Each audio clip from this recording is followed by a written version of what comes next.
Tonight's program is rated R. Parental discretion is advised.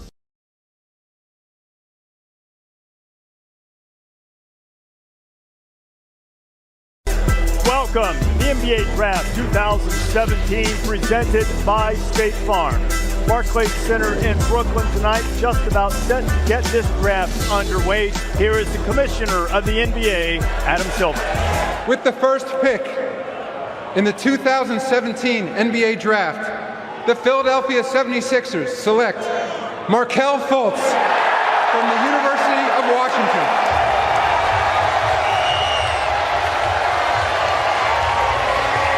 The moment for Markelle Fultz, who was on the junior varsity at DeMatha Catholic until his junior season in high school.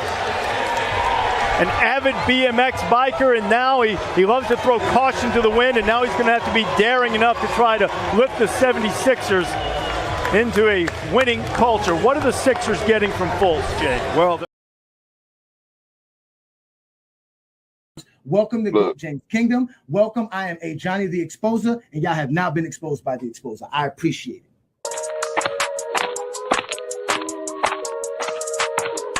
And enjoy.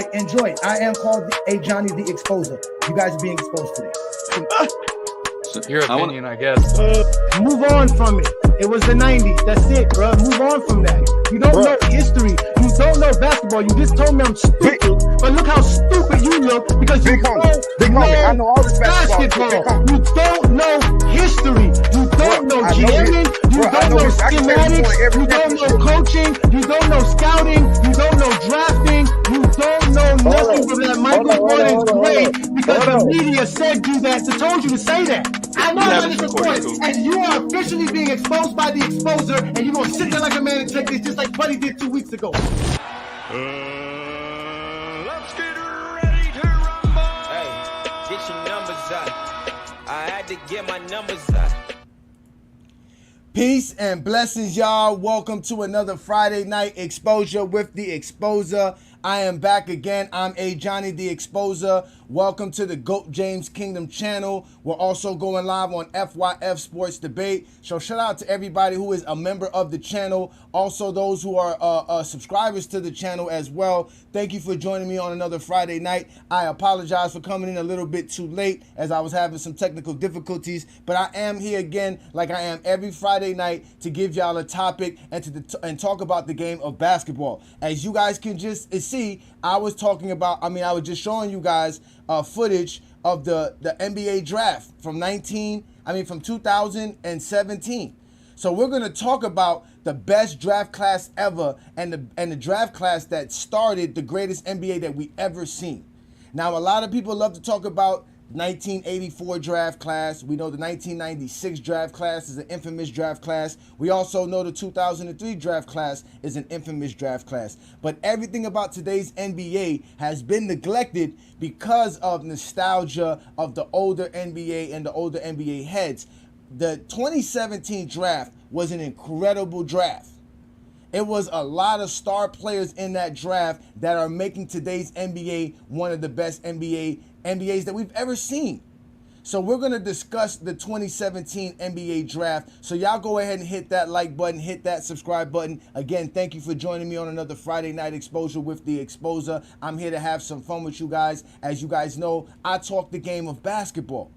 So when we're talking about the 2017 draft class, what are we talking about? We are talking about a star-studded class of athletes, okay? And when we're talking about the 2017 draft, we know that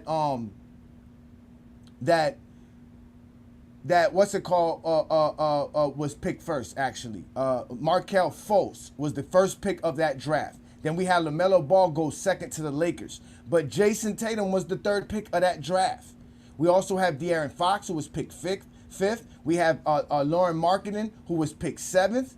We have Donovan Mitchell, who was picked 13th. My boy, Bam Monte, was picked 14th. We also got Jared Allen, OG Anunoby, Kyle Kuzma, Derek White, right?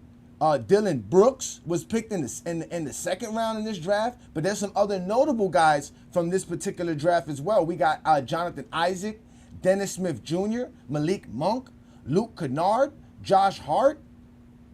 We have Isaiah Harkenstein. All of these players came out of the 2017 draft. These are definitely the stars of today. We're talking about guys who are filling in rosters for championship teams, guys that are making all defensive teams, guys that are making all NBA teams. All of this is available from the 2017 draft. These are some star-studded players right here. Shout out to you, D Savage. You're right. The 2018 draft as well was another star-studded draft. But this right here is definitely one of the best drafts that we can look at when we're talking about top to bottom in the draft. These are big-time players here. We can just start off with Jason Tatum. We all know Jason Tatum's made multiple All-Stars. He's made multiple All-NBA teams. He won a Eastern Conference MVP, right? Now he's an NBA champion.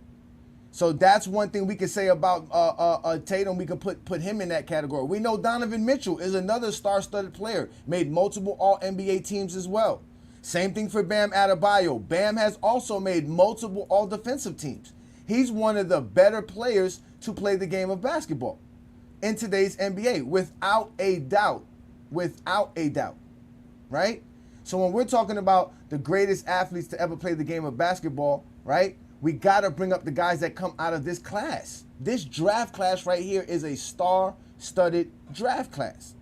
Then we, like I said, if we really wanted to take it to another level, right, let's just take it to another level because somebody did bring up the 2018 draft.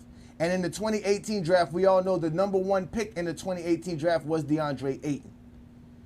And then from there, you get Luka, that was third. You got Jared Jackson Jr., who's the fourth pick. Trae Young, who's the fifth pick, who was traded with Luka, right? Then you got Mikal Bridges, SGA, Michael Porter Jr., Dante DiVincenzo, Anthony Simons, Jalen Brunson, who was picked early in the second round.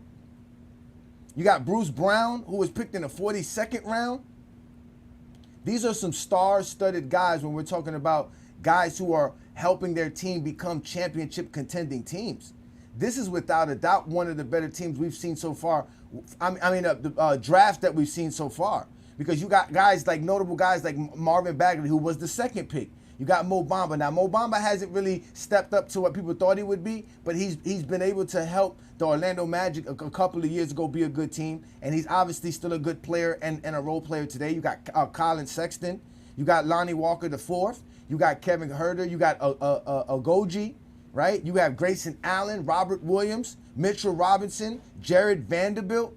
These were all of the guys that were picked in these last two drafts that were mentioned from 2017 and 2018 that made today's NBA of what we're talking about. Today's NBA, as great as today's NBA is, it is due to the fact that these two draft classes came in together.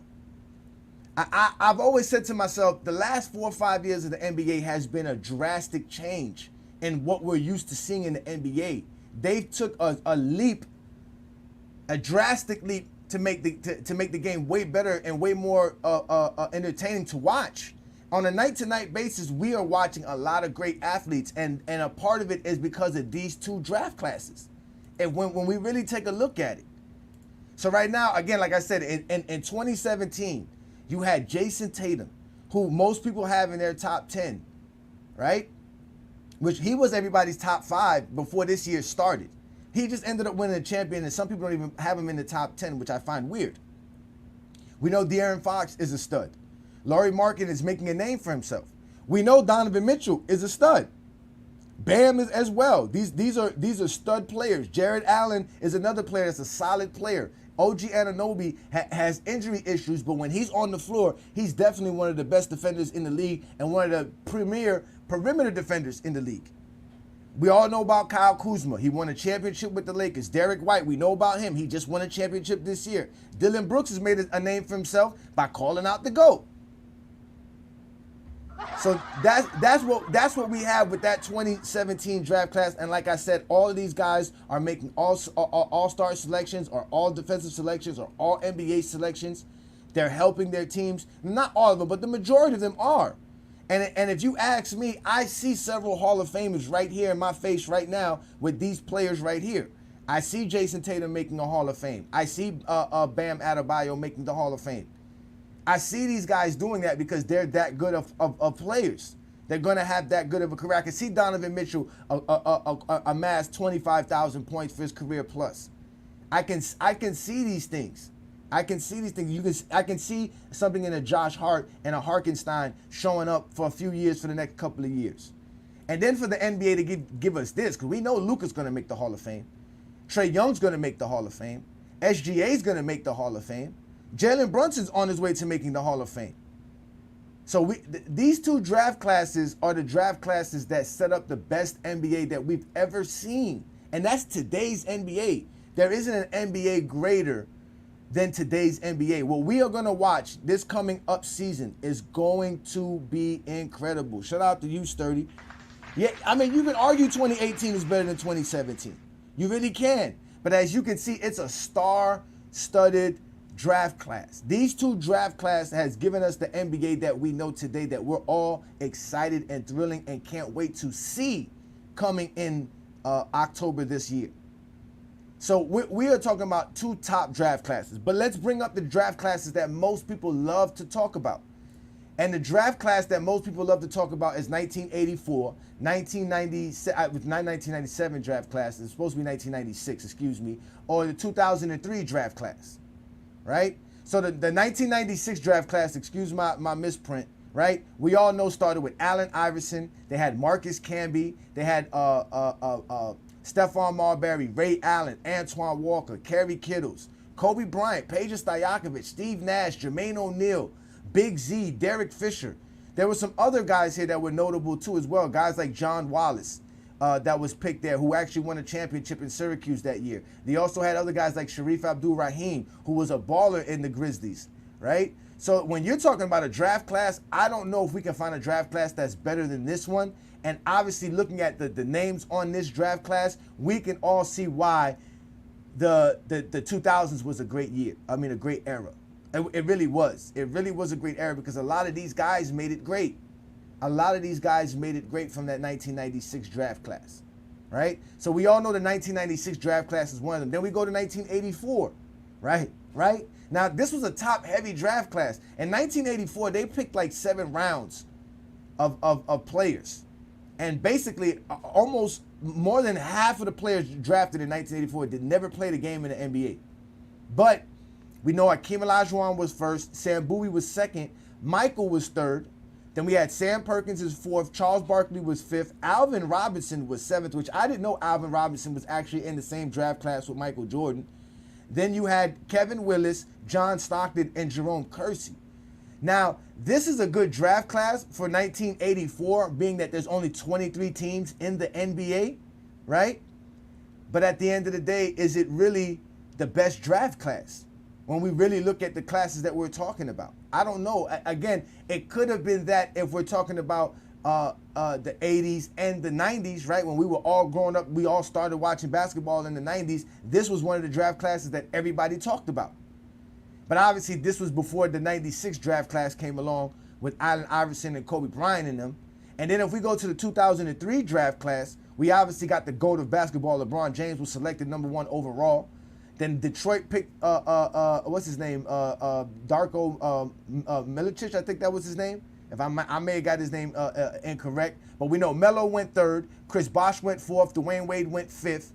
Then we had Delonte West, who went, not Delonte West, I'm sorry, David West, who went 18th in that draft. We have Kendrick Perkins. We also have Leonardo Barbosa, Josh Howard. I don't know if you guys remember who Josh Howard was. He was good during the 2000s. We also got Kyle Korver. There were some other guys that came out of this draft as well. We got like Boris Diaw came out of this draft. Kurt Heinrich came out of this draft. So you had some players that came out of this draft that were some stud players. What's his name came out of this draft too as well. Eric Dampier came out of this draft in the 2003 draft. So this was actually a good draft as well because we obviously had some star-studded players to start off on the top, but there was some other players picked in the middle of the draft and later on in the draft because even Mo Williams was picked in this draft. James Jones Jr., who played for the Miami Heat and won championships with Miami and the Cleveland Cavaliers, was also selected in this draft, right? So you guys see here the type of draft classes that existed and why the NBA was so popular. So obviously the 90s was popular because of the 84 draft. And I believe in 1985, you add Clyde Drexler, you add Karl Malone, right? You add a couple of other players from that 85 draft, right? That made the 90s so great. Then you had the 96 draft that was so well. And then in 97, you also had Tim Duncan added to the league, some more players. So that's how the 2000s was a great era, right? Then you have this 2003 class with LeBron James, Melo, right? Carmelo, Bosh, Wade, all these guys. That's what kind of made the 2000s and the 2010s great. But in reality, the greatest NBA is today's NBA, and it's because of this 2017 draft and this 2018 draft. The type of players that we're watching play the game of basketball are coming out of these two drafts, and they're setting the pace, and these are the future NBA stars. Well, as soon as you guys start getting over LeBron James, Kevin Durant, Stephen Curry, and these guys, once you guys start getting over the Damian Lillards, the Kawhi Leonards, the Paul Georges, you're going to start to see that this is the league right here. This is what we're going to be watching for the next 5 to 10 years. And there's also been some great draft classes even after this draft class. This is not the only draft class of greatness as well. There's been some other ones as well. But this is what I would say is the greatest draft class that created the greatest NBA that we've ever seen. We have not seen an NBA greater than this one. This is definitely, for me, like I said, I haven't seen nothing greater. And I could appreciate today's NBA because I'm a real basketball fan. I appreciate the game for what it is and what it shows us on a night-to-night basis. Every night we have something good to watch.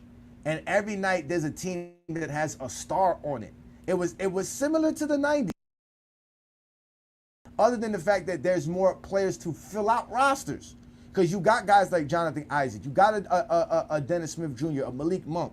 These guys are good, solid stars or starters on your team that can help you get over the hump. Even when you go to the other notables in the next year's draft with a Marvin Bagley III, with a Colin Sexton, with a Mitchell Robinson, right? With guys like Grayson Allen, Kevin Huerter, Jared Vanderbilt. These are guys that the teams that they're on are depending on them to help them get over that hump, to get them there. The Lakers are definitely waiting on Vando. We all know that, right? So there's a lot of good star-studded athletes that came out of these two drafts right here from 2017 and 2018 that's given us the greatest NBA we've ever seen, which is today's NBA. There's nothing like today's NBA. We're never going to see nothing greater than today's NBA. This is the greatest NBA we're going to see, and we're going to continue to see it. It's going to be nothing but fun from here on out watching the game if you're a real basketball fan. So when we're talking about the game of basketball, the draft classes is very important. How you draft, where you draft is very important, as you can see. Because looking at these draft classes, you can see how the NBA became the NBA that we love and sit here and fight and argue over on a day-to-day basis on social media, right? I don't know of any 70s draft classes that were like this. I never heard of any 60 draft classes, even though I know in 1960 draft class, you had Oscar Robertson and Jerry West in that draft. Back then, they only had 8 teams, right? So they had 7 to 8 rounds, but they only had 8 teams. So they were still picking like 60 players back then. But as you get on more and more into the NBA, right, especially when you get into the 70s where they have teams in the 16 teams, 17 teams, going to 7 rounds, picking players every round. I mean, there was a lot of draft classes that just had a bunch of guys that just never made the league. Just go look at that 1984 draft and watch how many players were drafted that draft and how many of them didn't even play one game in the NBA and how many of them all in general played 1 season or 2 seasons in the NBA. So when we talk about the NBA and the stars and everybody that we know, usually it goes to 1984. And then from there, we get the star-studded 90s that everybody loves to talk about that says it's the greatest era. Then we get the 2000s, which some people will tell you is the greatest era. Then we got the 2010s, which we're all building a nostalgia for now because we want to hold on to all those players from the 2010s.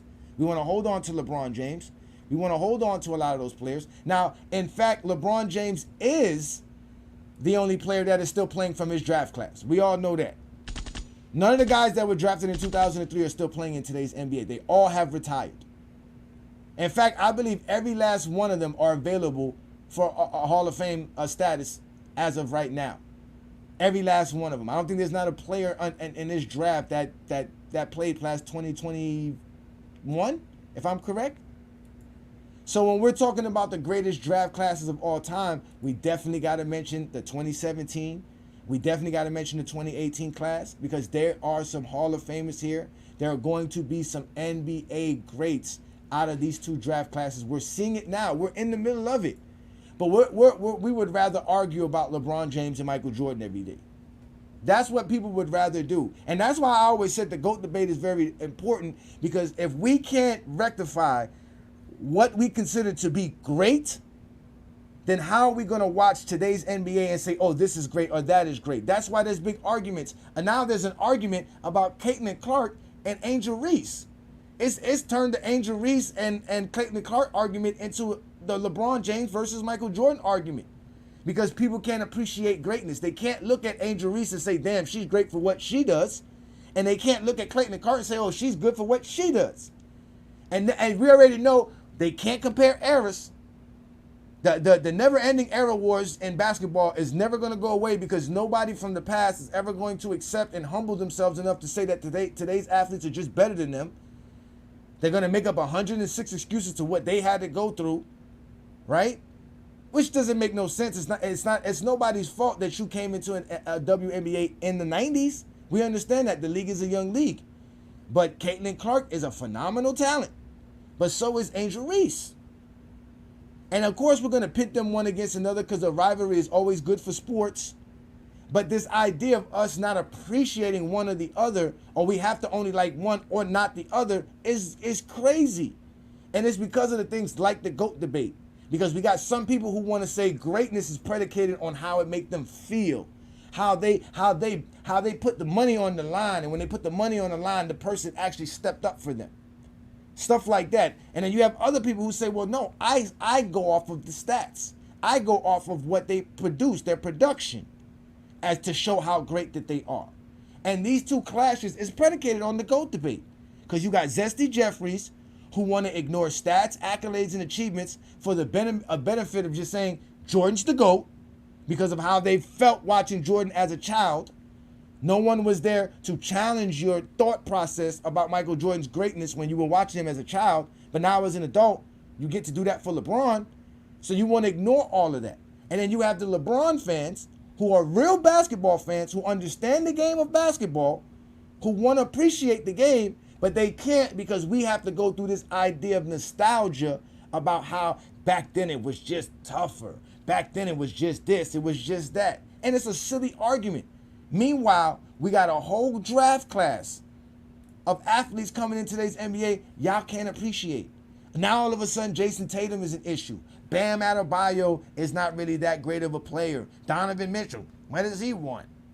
None of these guys you guys want to respect for their draft, for what they bring to the table. None of these guys you guys want to appreciate.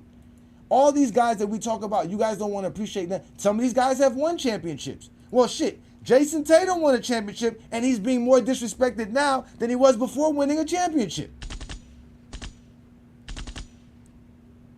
So this idea that we are just going to sit here and pick and choose what we think is great because how it sounds smart. Because that's another thing too about basketball fans. They want to be able to say, well, at least I sound smart.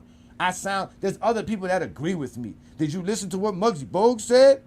Did you listen to what Steve Jack said? Did you hear what Gilbert Arenas said?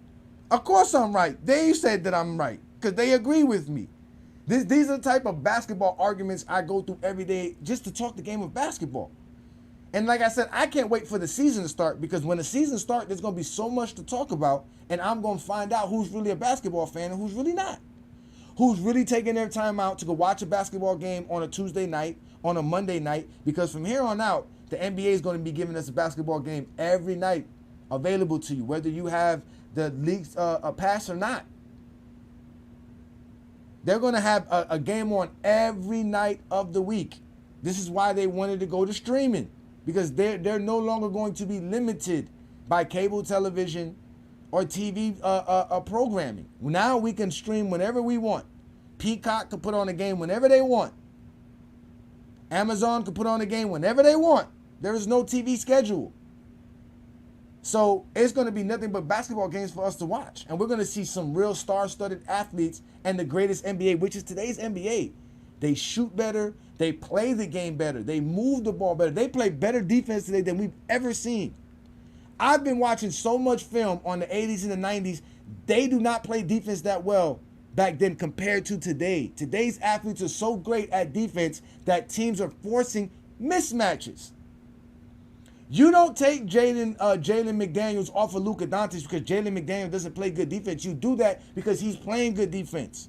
You don't go looking for that switch in today's NBA like we see all over because somebody's not playing defense. They're doing the switch because the guy that's on me is playing great defense, and it's going to be harder for me to get off my shot by leaving him on me instead of switching to a weaker defender, which now players take pride in because nobody wants to be the guy that you're switching to all day long to just get cooked all day long. So they play way better defense today than they ever played in today's NBA. But you guys don't really watch the game. I'm talking to you, Zesty Jeffries. You guys don't watch today's NBA. You guys admit it. It's soft. It's horrible. And this is why you can't appreciate nothing like this draft class from 2017 or this draft class from 2018.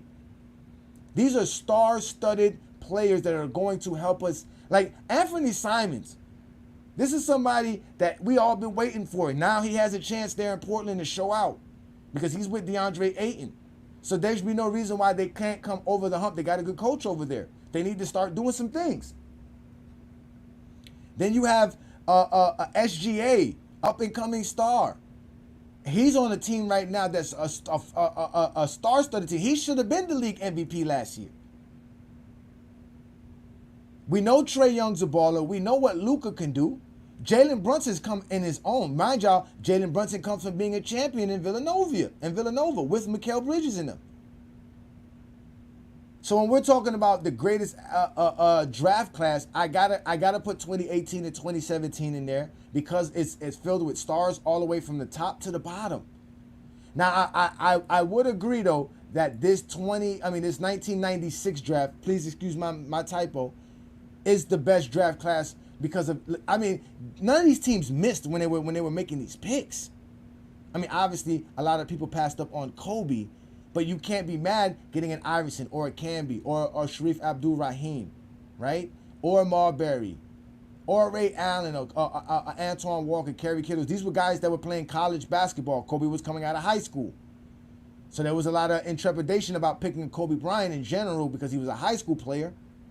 But still, Kobe was picked 13th. You had Peja Stojakovic, which was, again, this was a part of the first draft where they were picking a lot of multi-international stars. And I thought Dirk Nowitzki was a part of this draft class, but I guess he wasn't. Maybe he was a part of this draft class, not. Maybe I missed his name. I didn't see Dirk Nowitzki's name in this draft class. But again, these are the draft classes that set the NBA that we all love and that we all love to talk about.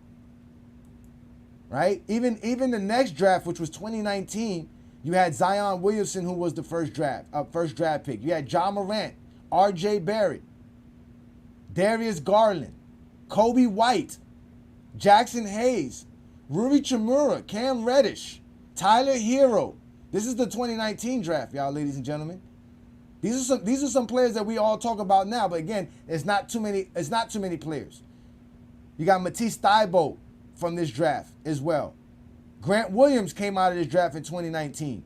We also got Jordan Poole came out of the 2019 draft. Nick Claxton was in the 2019 draft selection. So the NBA is filled with some stars starting from 2017 on. I think we can even take it to 2016 as well. Star-studded athletes across the board in these drafts. But it all started in 2017. From 2017 on, all we've been getting is great player after great player after great player, setting up the pace for what we're going to see for the next 5 or 6 years in today's NBA. Okay, Dirk Nowitzki was in '98. Okay, thank you for that one. So he wasn't even in 97. He was in 1998. Okay, that does make sense. That does make some sense. That does make some sense. That does make some sense. But then even, like I said, we go to the 2020 draft. You got the Anthony Edwards. You got the LaMelo Balls. Okay? You got Obi Toppin. Right? You got guys like Tyrese Halliburton, who was picked in that draft. Cole Anthony was picked in that draft. The 2020 draft, Tyrese Maxey, Precious Achua was picked in the 2020 draft. Let's go to the 2016 draft because I know Jaylen Brown was in the 2016 draft. Right? You had Ben Simmons, Brandon Ingram, Jaylen Brown. Those were the top 3 picks. Jamal Murray, Buddy Hield was in the 2016 draft. Domantas Sabonis was in that draft as well. So you got some players there. You got Karis LeVert, Malik Beasley was a part of that draft as well. Pascal Siakam was in the 2016 draft. DeJounte Murray was in the 2016 draft as well. We got Zubac is in the building. Shout out to Zubac, one of my favorite players to pick in a fantasy draft. You got all these players, but again, I don't think none of these draft classes that I mentioned from 2016, 2019, or 2020 is comparable to this 2017 draft class, or this 2018 draft class. Like, these are some star-studded players. These are some good guys that if they were traded to the Lakers, y'all would call them a super team.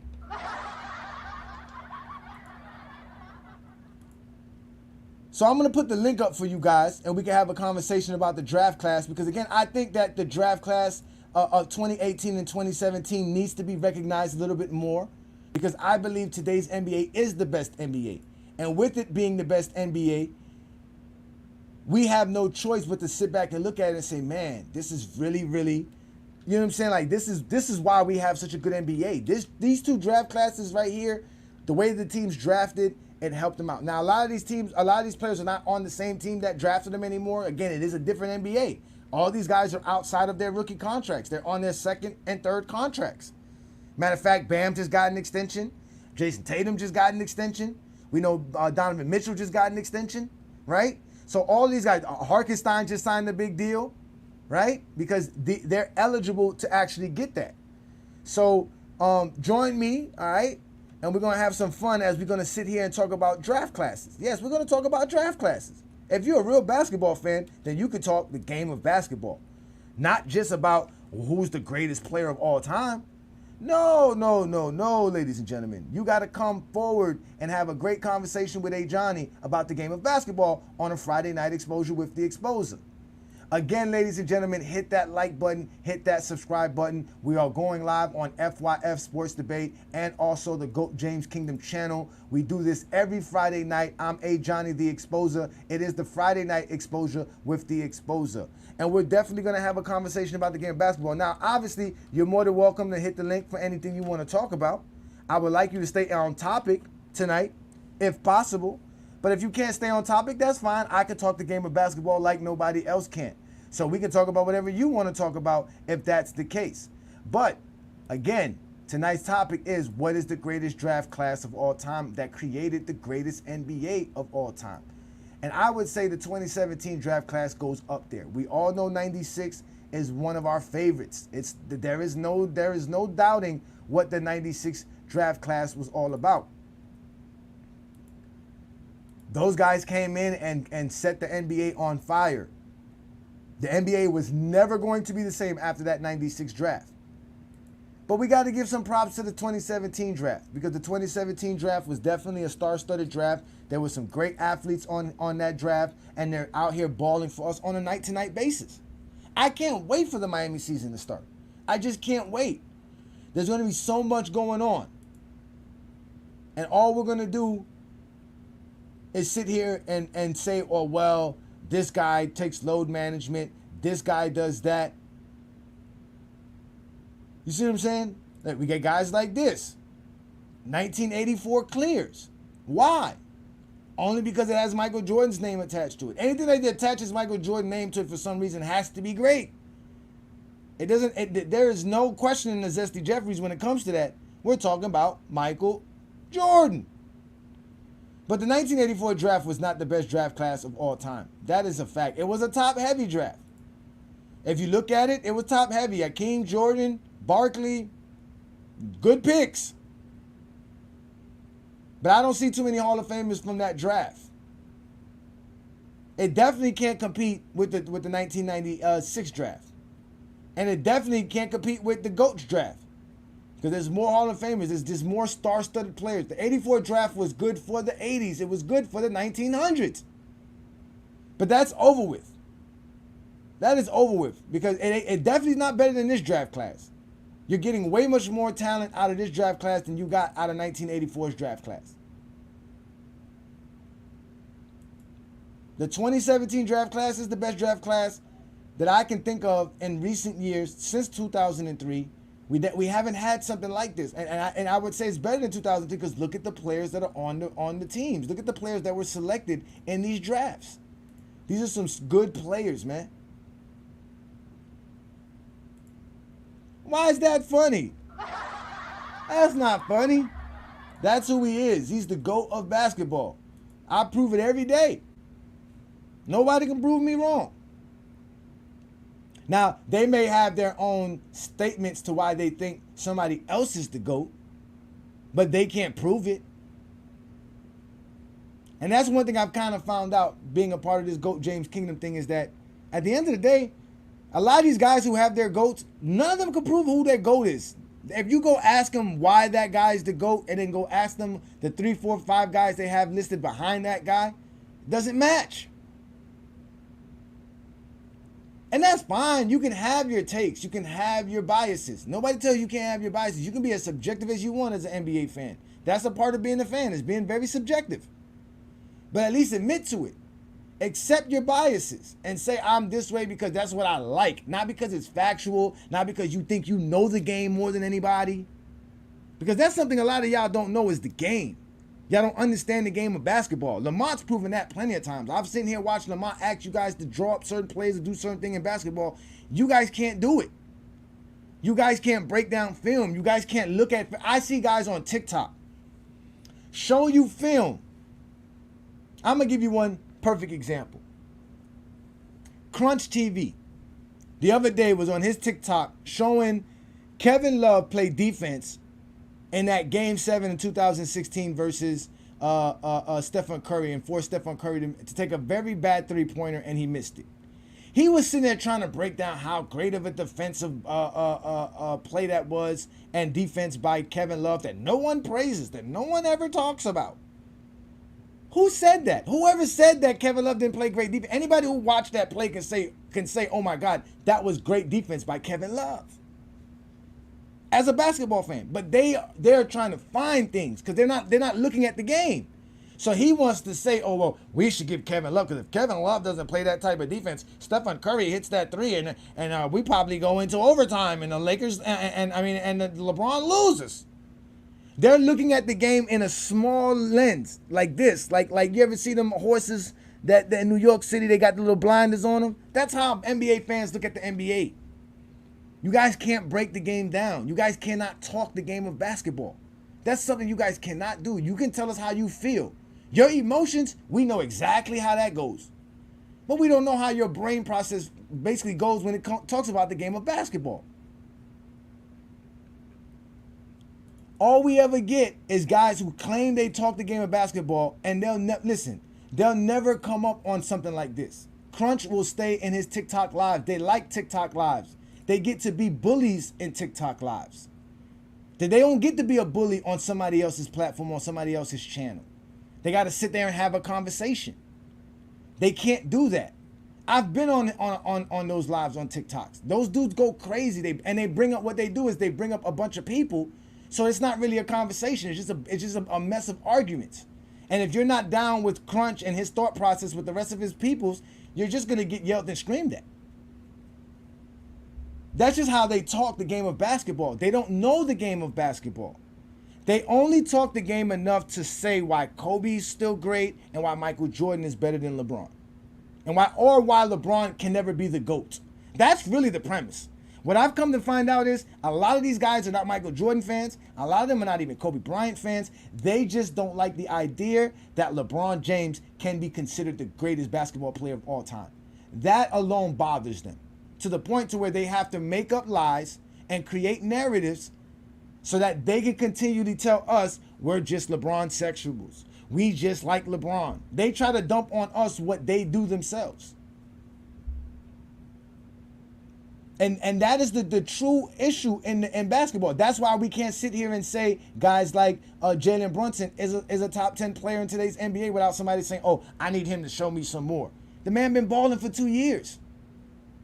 If you go look at what Jalen Brunson has done in the last 3 playoffs, y'all don't know the game of basketball, man. Even when he was in Dallas, before he went to New York.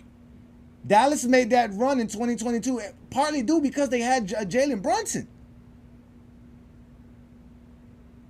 Then he goes to New York and he still balls out. He has to play behind Julius Randle to start off. But when Julius Randle disappeared last year because of his injury, all Jalen Brunson did was step up. Averaging over 30 points per game while he didn't have Julius Randle. And then went into the playoffs and was doing stuff that only Michael Jordan was doing in the playoffs. Which I love to hear people who say they love translation, right? But then if you ask them about Jalen Brunson, they're going to tell you, oh, I don't think so. I don't know. It's always, they always want to hold on to things because they're expecting these players to do stuff that they don't like. And which is basically doing stuff that they don't think players in the 2000s or the 90s would have ever did.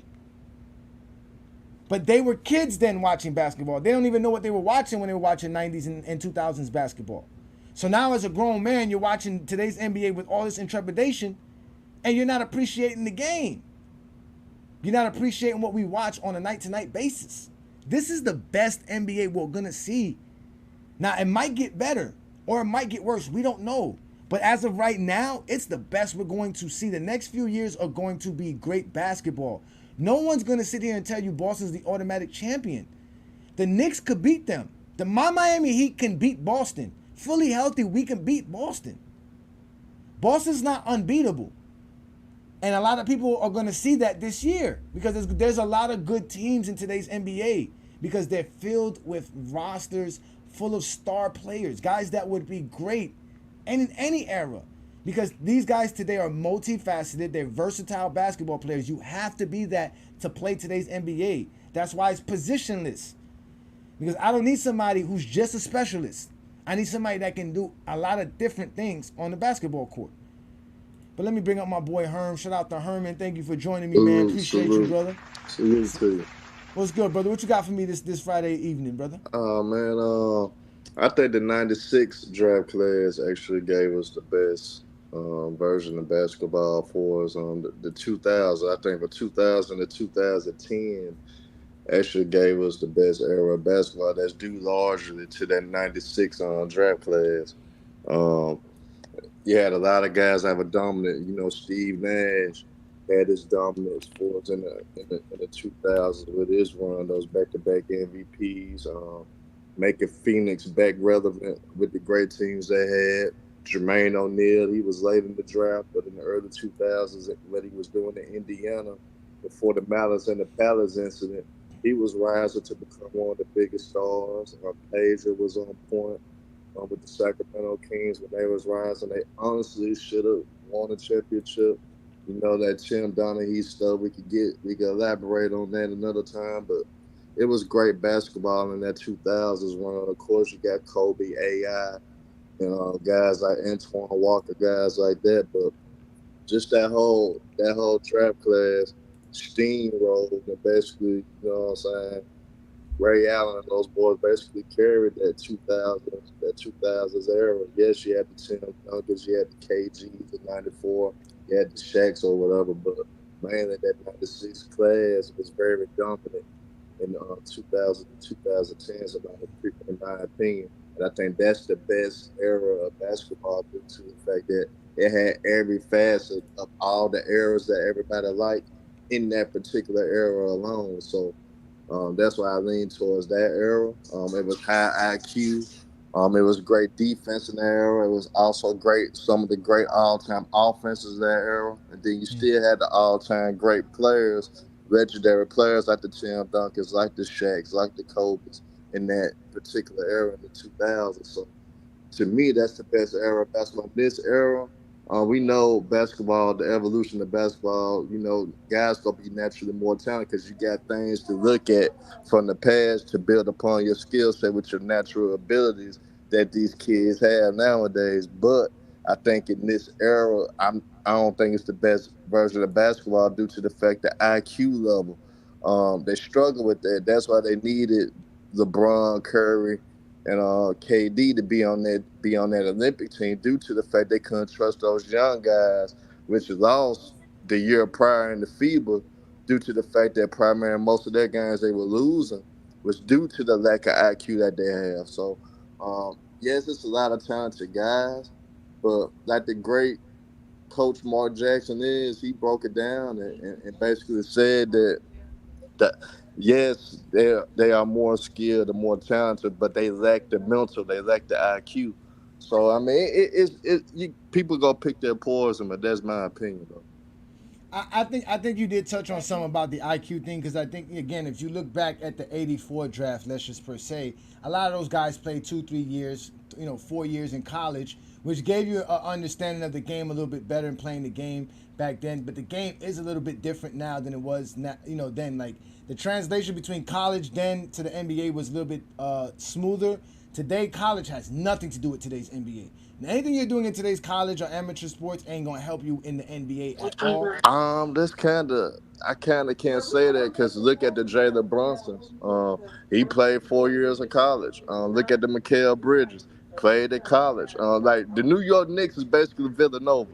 The Denver Chenzos, the Josh Harts, and all them played multiple years in college, and they won national championships. So in this era, I think the college player Jalen Brown, a college player. I mean, he played multiple years at Washington before he came to the NBA. So I think it does translate in this era because that's why the Europeans are dominant. It's not due to the fact that they are more skilled and more athletic. It's due to the fact of their fundamentals and due to the fact of their IQ.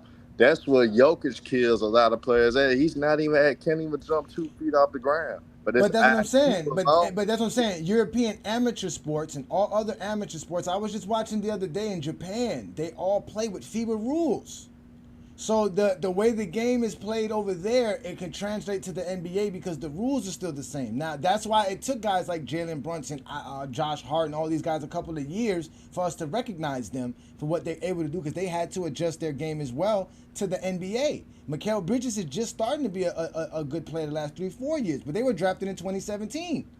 So you're right. Like again, you still get some good players out of college, but what I'm saying is that the way the rules are in college and high school, those guys are really hampered when it comes to playing in today's NBA because they can just do so much more in the NBA than they can, and they're restricted in amateur and all. To be honest with you, American amateur sports just need to accept FIBA rules. If they accepted the FIBA They rules, need so to. They they need need to. They might as well do it because that's the what's holding basketball back. You see what I'm saying? And the idea that, like I said, the idea that these players are not as smart as them. Again, it's not that they're not as smart as other players are. It's just that today's NBA, it's different. It's more difficult. They don't. Those guys have to study defensive strategies and breakdowns that they've never had. There's no history for it. There's no history to what teams are doing defensively. There's no way to look back and say, oh, they got this from this era. Like these defensive schemes that are being put together to help teams play against these athletes that you can't guard one-on-one. You can't guard Luka really one-on-one. So you got to find really good athletes to get in front of him, stay in front of them. But when teams are finding ways to get that man off with screens, because they can give you a screen and now I got a big man on you. You see what I'm saying? That's the difference of today's NBA. That's why they say it's a lot one-on-one, a lot of dribbling, things of that nature. It's only because defensively it's so great. Like it's just that great. So the IQs are still there. But again, the NBA is at its peak right now. I've been watching the NBA since 1991, and I've never been so excited about the league. Today's NBA is just the best league. Shout out to you, Gilbert Arenas. Thank you Yeah, for shout joining out to me Gil. Shout on out to another the Friday night. But again, like I said, man, the NBA is in great hands. And until we can rectify this GOAT debate, because the GOAT debate is predicated on greatness, we're never going to appreciate how great today's NBA players are. I mean, But it's just that simple. just that GOAT debate will always be subjective because it all depends what style you like. It all depends how you view greatness, and I think that's the confusing line with the whole GOAT debate. Now, if you got a whole, let's just say we get some of the greatest basketball minds to ever get them to talk about it, and they really had a forum talking about it. I think that they all would just.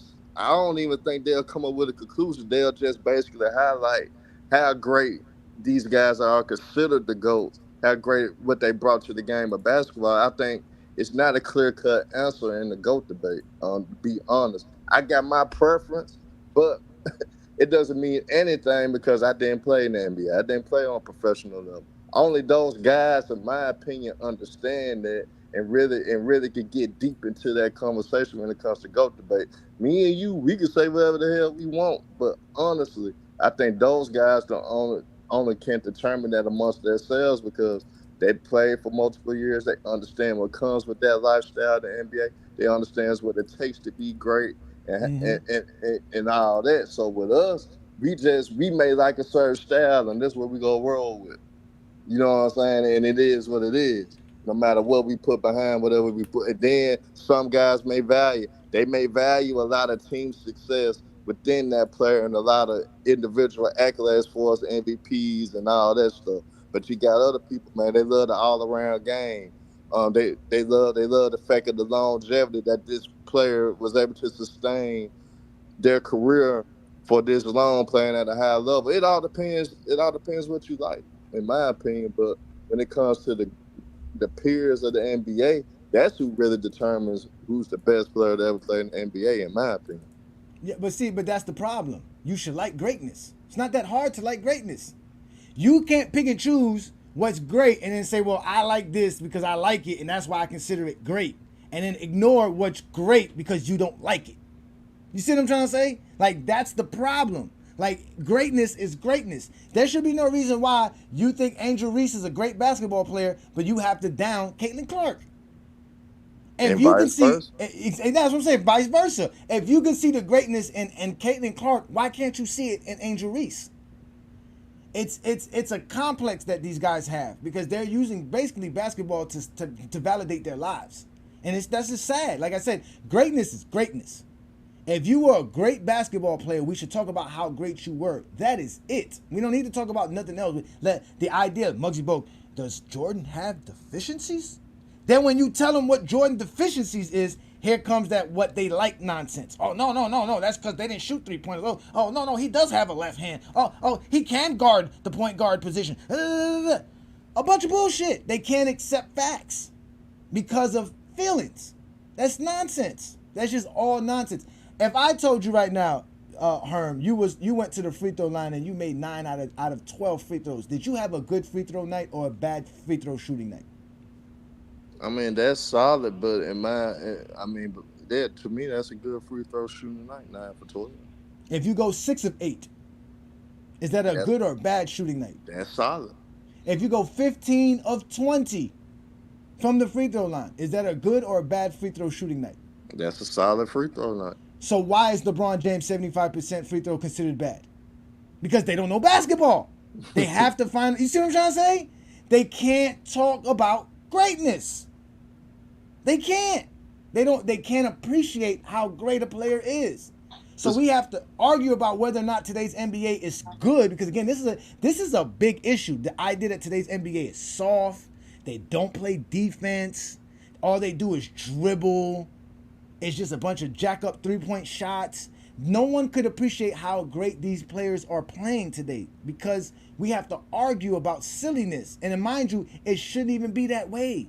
It should be just as simple as, yo, Luke is great, right? And although he doesn't play great defense, we know he's not a great defender. He tries. He tried so much in the finals, he fouled out of a finals game. That's how much he was trying to play defense. You see what I'm trying to say? So it's like we can't expect him to be a great defender. If he's not, he's not. But we know how great Luka is, anyways. Even though he's not a great defender, we don't do that to Magic. I've never seen Magic lock down anybody, but we have Magic at the top for all kind of. We ignore Magic's defense. Nobody knows how great of a defender Magic Johnson is. We just accept him as being great. That's it. We don't even question his defense. Whether he could actually guard a point guard or can he guard a power forward. What can Magic Johnson guard? Who has he ever guarded that we was like, oh man, Magic Johnson shut that guy down? Or at least Magic Johnson made it difficult for somebody. We never hear that. But Magic Johnson is great because of all the stuff of the 80s and because back then nobody was talking bad about you unless you actually did something bad. So that's like I said, that's all it is, Wait, bro. Imagine did get crucified a lot. They were calling the Yeah, tragic when Johnson. when you dribble out the shot clock to win a game, yeah, you gonna get called tragic for that. They called him tragic Johnson, but with him. But with him though, he hit the ground running, and he brought one of the prominent franchises a title right away, rookie year, and he did it with the absence of Kareem. So I got his you. impact was truly felt. But yeah, defensively, we know Magic wasn't like that. But the only thing he did was just play hard at times, and because of his length, and because he was kind of tall, he was able to do some things here and there. But defensively, yeah, he was getting cooked all the time. I mean, most players that ever played in the game get cooked. You can't. I never seen a player typically, probably outside of Dennis Rodman, Ben Wallace, and guys like that. I'm gonna just say guys like that that could typically lock down a player for a majority of the game. That typically doesn't happen. So you see it in spurts. You know what I'm saying? But you don't see it throughout the whole game. So a lot of people don't understand. It's hard. People don't. It's so hard to lock down a great score a Mm-hmm. whole damn game. You're not gonna do it a whole damn game. Can you do it a certain parts of the game? Hell yeah. That's why they will wait to put their best defender on the best scorer, the best player later on in the game. I gotta strategize on how I'm gonna use my best defender on the best scorer, especially if the best defender on my team also is my best offensive player. So I gotta be smart with how I manage it. So people gotta Facts. understand all those different things. But hey, That's cool. All right, so I'm gonna let you go there, man. Go ahead and plug in your show there. I got some folks in the background I want to big up. Shout out to you, Hollywood Herm, man. Go ahead man, and and plug in your shout different out, shows, yeah. brother. Man, shout out to Go James Kingdom, man. Y'all hit that like button, man. Y'all subscribe to Go James Kingdom, man. Great content. And y'all also check out for Full Court Press tomorrow, man. Go have a great show for you guys tomorrow for Full Court Press. Also, check us out on the crossover as well. Crossover just had a very good stream as well. We gonna keep it going. Check out In the Zone podcast with the other brothers, man. FIF got a great thing going on. Shout out to them. Man, we gonna keep cooking on Go Giants Kingdom, my brother. All right, I appreciate you, man. Thanks so much, Herm, man. Y'all know who that is, man. That's Hollywood Herm, always stepping up to the table. Let me bring up my boy Ruddy Hood Sports. Thank you for joining me, Ruddy Hood Sports. What you got for me today, brother? What you got for today's draft class? Can you hear me? I can hear you. What's good, brother? What's good, man? Hope everybody's chilling, man. Hope you're chilling. What's good, FYF? Hope the chat is chilling. Hope everybody's doing good. So, I do agree that the 2017 and 2018 draft classes has produced some of the best top level talent. You know what I mean? That we've ever seen. You know, they gifted us with some of the best basketball that we've ever seen. But when I look at the totality of what each draft class was able to offer in terms of, like, you know what I mean, impact on NBA culture, ratings, talent, and, you know, most definitely the great players produced from any particular draft, I have to go with 2003. You know what I mean? I feel like the NBA is still eating heavily off of LeBron in terms of like ratings, revenue, and other things. I mean, you know, just in the 2020s itself, no one from the 2018 or 2018 draft classes has really accomplished more than LeBron from a grand scope or like totality perspective. You feel me? Even last year, like as injured and inconsistent as the Lakers were, they still had the best record against the top 10 teams for like 90% of the season. And so for me, like the younger guys are still in a way competing with a guy from like the 2003 draft class, which is over 2 decades ago. So you know what I mean? And that's that same guy that put Team USA on his back and was clearly the best player in the world during the Olympics. He clearly took over the in-season tournament. He broke Kareem's record, which generated like 220 million views and was like the most ever viewed regular season game. So in my opinion, he's still carrying the NBA. So honestly, honestly, and I'm not trying to troll or anything, I honestly might have 84 and 97 over 2018 and 2017, according to that same criteria, basically. You know what I mean? And honestly, I really feel like none of those guys from 2017 and 18 all put together are worth more than the number one pick from 2003. But once again, I'm grateful for 2017 to 2018. I'm grateful for their draft classes. I'm just looking for a little bit more from them. Just a little bit more from them in terms of like, championships, accolades, different things like that. Just a little bit more before I say they're the best draft class ever. You feel me? But that's all I had to say.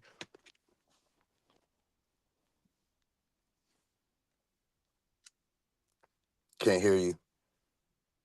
Oh, snap, I Oh can't no, hear you. no, appreciate Oh, it. there I'm you go. sorry, I had myself mute while you was talking. I didn't want to make no noise while you were talking. But again, that '96 draft class, excuse my typo, is one of the best draft classes, if not the greatest. Because I mean, when you really look at it from top to bottom, it's great. But I don't disagree with you about 2003. Again, LeBron James has set has set the precedence for what we're looking for the future. A lot of these guys today are looking up to LeBron James and they're watching him play 20 something seasons and saying to themselves, can I do it? Am I eligible to do it or not? You got some like Luka who said, listen, I'm just not going to do it. And then you got other guys like Stephen Curry and Kevin Durant who are probably thinking to themselves, man, I can probably play 20 years too and dominate the game still with the way the game is going and Yeah. have fun with the game. So that's a good thing. Hey, Dart, that's what I was going to say. Dart, I do see you was in the background. You can come back up. I'll be here. I understand if you got something going on. Like I told you, my friend, we can definitely get our debate going and we can get it going. There's no rush. There is no rush at all.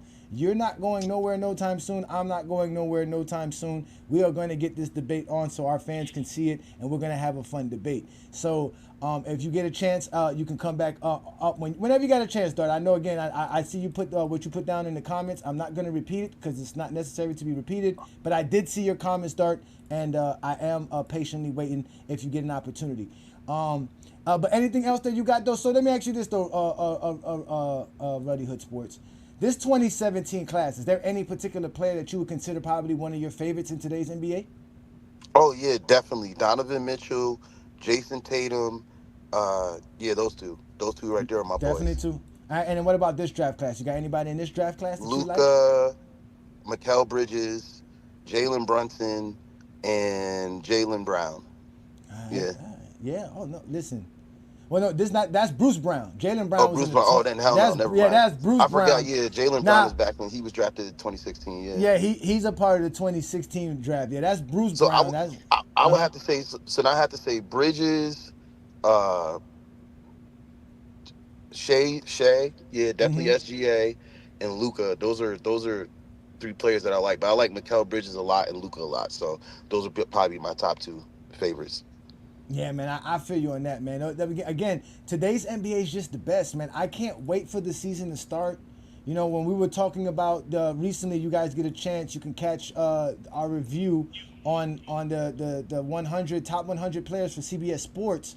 And when you look at the list of players that are on the top 100 on that list alone, it's like wow. Like there's just they had Jalen Green 94th. Like you know what I'm Yeah, saying? Like you like they had yeah, they yeah. I know. had Rudy Gobert and Cat were 40th, And 41st, and that's crazy.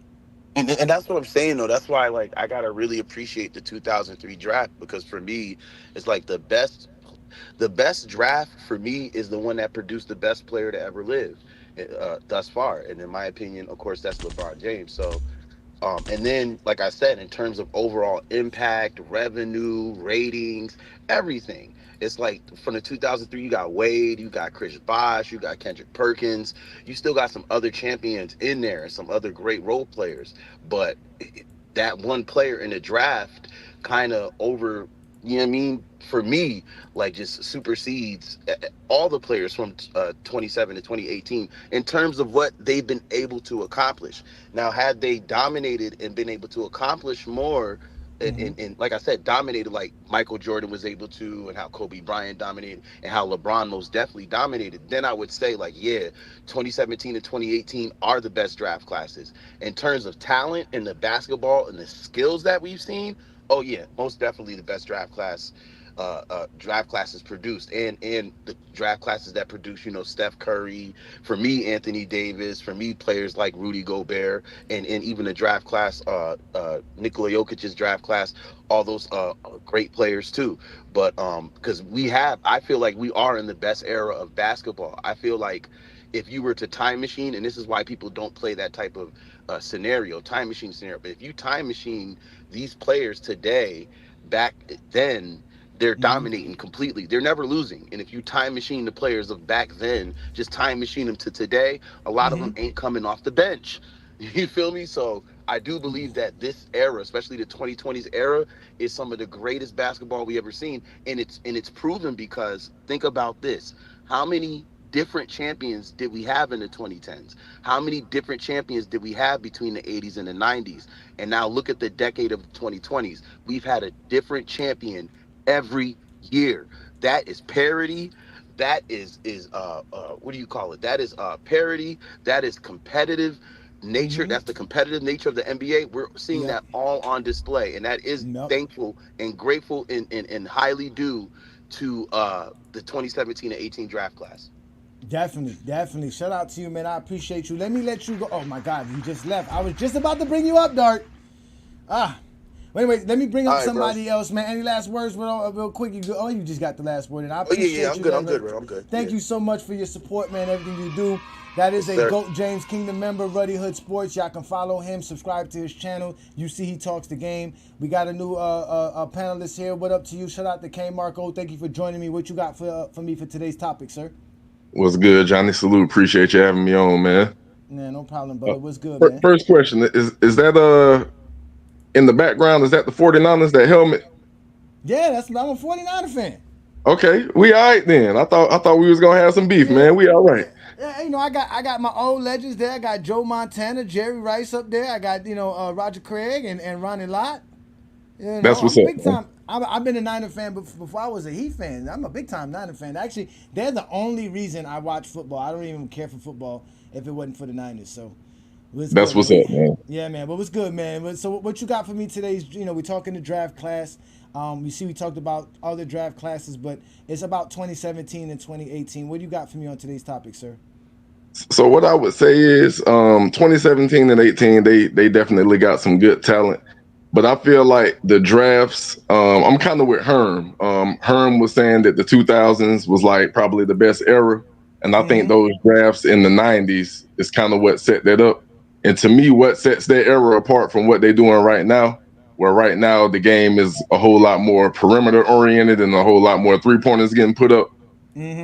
The 2000s had a better balance of big men and wings, where you had Duncan, Garnett, Dirk, Rasheed Wallace, Chris Webber. You had like, and then you go to the wings and you had Kobe, AI, Vince, T Mac, Ray Allen. It just seemed like it was more balanced as far as bigs and wings. Yeah, I mean, that was the talent level at the time. But I can say this though, the level of guard play that came into that draft class from '96 another reason why the NBA took that leap, because again, the guard play wasn't that big during the '80s and the '90s, and prior to that, it was still a big man's game. So what you had stretch fours like Kevin Garnett, Chris Webber. You got Rasheed Wallace. These guys were coming into the league, changing how it was. Tim Duncan for big men. And you obviously had Shaq was in the league as well. But then you had these guards coming in like the Steve Nash, like the Marburys, like the Steve Franchises, right? And like the Anthony Hardaways, who can score 20, 25 points and light it up for 30 in a night. That was rare. That wasn't you didn't really get that. At least you got it from Tiny Archibald. You got it from, here and there. Fat Lever would do it here and there. But you didn't have it like you had it in the 2000s. I think the 2000s obviously was great because of that draft class. But man, what we're watching today, and again, we're in the middle of it. That's why I said that we're in 2025. So by the time we get to 2030, 2035, we're going to look back in this 2020 era and we're going to say the same thing. We're going to say, man, that era of basketball was one of the best we're ever going to see. I just think we're sitting in the middle of it and we just need to give it more attention. You see what I'm saying? Oh yeah, I agree with you. Do you feel like I heard the last guy, he was saying, he was talking about, I think either you or him was talking about the parity in the 2020s. Do you think it's going to continue on like that, or do you think someone's going to actually dominate this decade? Nah, I don't. I really don't see it because of the contracts too as well. That's something that Lamont brought up that a lot of people don't want to really understand, that players don't sign long deals anymore, and even the guys who are signing these 4-year deals, they have player options on the last one, right? So they can leave if they want to, or team options on the last one. So every 3-4 years, teams are either extending you or letting you go. And you're moving on. So it's hard to hold on to players. You see what I'm saying? So it's hard to hold on to those rosters that can keep a team good. Just look at Denver, 2 years out of winning a championship, right? It's their second year. They don't have most of the players. They don't have Bruce Brown no more. They just lost KCP. Like, you see what I'm trying to say? So now it's like same thing with the Warriors. The Warriors that won a championship just 3 years ago. They don't have Jordan Poole. They don't have Klay Thompson. Like, all these things happen every year is going to be a different team. You know what I'm saying? So I can't see a team having a run where they're going to win 3 championships in a row. I don't think we're going to see a three-peat anytime soon. And another thing, I don't think we're going to see a player win 4 or 5 championships anytime soon either. That's how good today's NBA is. That's crazy, and that would be good to see a different team win every year, though. It will be. It will be. I mean, think about it. Okay, this year, you think Boston could repeat? I mean, they got a good chance, but you think they can? You think they will? I think they have a good chance of getting out the East again. They do. But the East is tough. The Knicks are not a slouch team. The Heat are not a slouch team. Philadelphia, if they stay healthy, is dangerous. There's some good teams in the East. Yeah, the usual suspects, but with Embiid, you can kind of always expect him to fade out before the second round. And Miami, I know you're a Miami fan, but they kind of sleepwalk through the regular season and try to turn it on in the playoffs, and it didn't really seem to work this year. So I don't know if that strategy is going to be good going forward. Yeah, I think we remember we were the first seed 2 years ago. We were the number 1 seed, and I think we felt like that didn't mean nothing. But I always thought Spoelstra never really cared about seeding. I always thought he always thought, like you said, once we get to the playoffs, we just got to turn it on, and I never liked that about us. But I think this year's different. I think everybody's motivated because guys like Hero, guys like, especially Jimmy. Jimmy wants a contract, so if he's gonna get it from Miami or not, he has to show it this year. Bam has something to prove. They got some guys coming back from some injury. Duncan Robinson, Josh Richardson. Khalil Ware's a rookie going to make some. I just think we're just going to make a good push. I could see us being about the 5th or 6th seed this year instead of being the play-in team we've been the last 2 seasons. And then again, yeah, you got the Bucks as well. I forgot about the Bucks. The Bucks can make an easy transition this year now that they got at least a little bit of a decent of a coach in Doc Rivers. So then it's gonna be a good season, bro. It really is. Like I said, I like the idea of it. I think Boston does have a good shot, but do you think anybody in the West can beat Boston? I think it's a couple of teams in the West that maybe could beat Boston. I thought if Minnesota would have made it, they would have gave Boston a better run than what Dallas gave them. Actually, I think so too. But yeah, again, Boston was just this year. They were just really that team. I really found it hard for anybody to beat them outside of once Miami was knocked out of it. I was like, yeah, and like you said, once Minnesota was gone, I didn't think Dallas really had a chance. I think Dallas kind of lucked up, which is probably gonna happen again because injuries happen. So many things could happen, man. It's so hard to win an NBA champion. It's hard, bro. It's really hard, bro. Like I tell people, man, that's why it's such a great sport.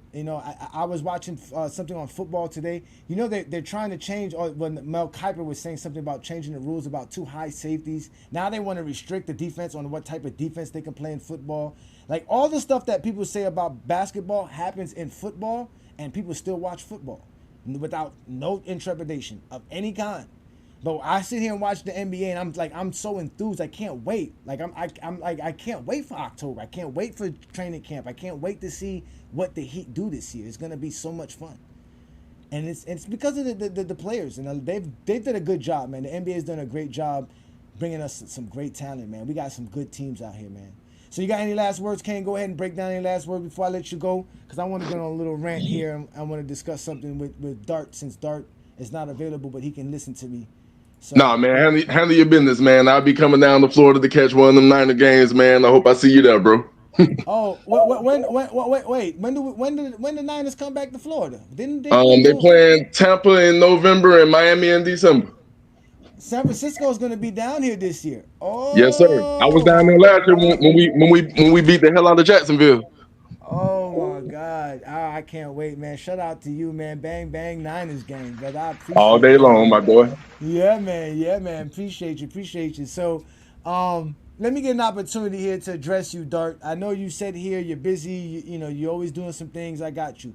First off, I want to ask you, okay, if you were trying to do a debate with me because I stated that you guys do not want to have a debate with me. When I say you guys, meaning your platform, your channel, your whole crew of guys over there. If you were upset that I said that, and that's why you want to have the debate, I find it weird because you admitted that you and your crew are not interested in a channel versus channel debate, or just a debate with me in general. That you won't even allow me to come on your panel and expose y'all. Which is fine. I don't argue with you. Like I said, I don't come to crash parties. I'm not that type of content creator. Like I told you before, there's hundreds of millions of people on YouTube daily. There's no reason why we all can't eat on YouTube, right? So I'm wondering, why did you have such beef if you actually agreed that you didn't want to have this type of discourse with GOAT James Kingdom? That you guys do not want to see Brandon and I show up on your panel while you're sitting there talking about LeBron James or whatever the hell you guys be discussing over there. More likely is mid-range and defensive player of the year. Or sacrificing children. Pause. I don't know what you guys be talking about over there. I know one thing though, if we do show up, basketball will be discussed. That's a fact. But since you did challenge me, right? And people are confused about this whole debate, I've accepted it. I don't care what you want to talk about. But I got to find out what it is that you do want to talk about. Because from my understanding, you want to talk about the greater. Who's greater between LeBron James and Michael Jordan? Now, when you say greater, are we talking about who's a greater basketball player? Or is it something else that you want to talk about when we're talking about greatness? We need to clarify that. That's something I need you to understand. Another thing, all right?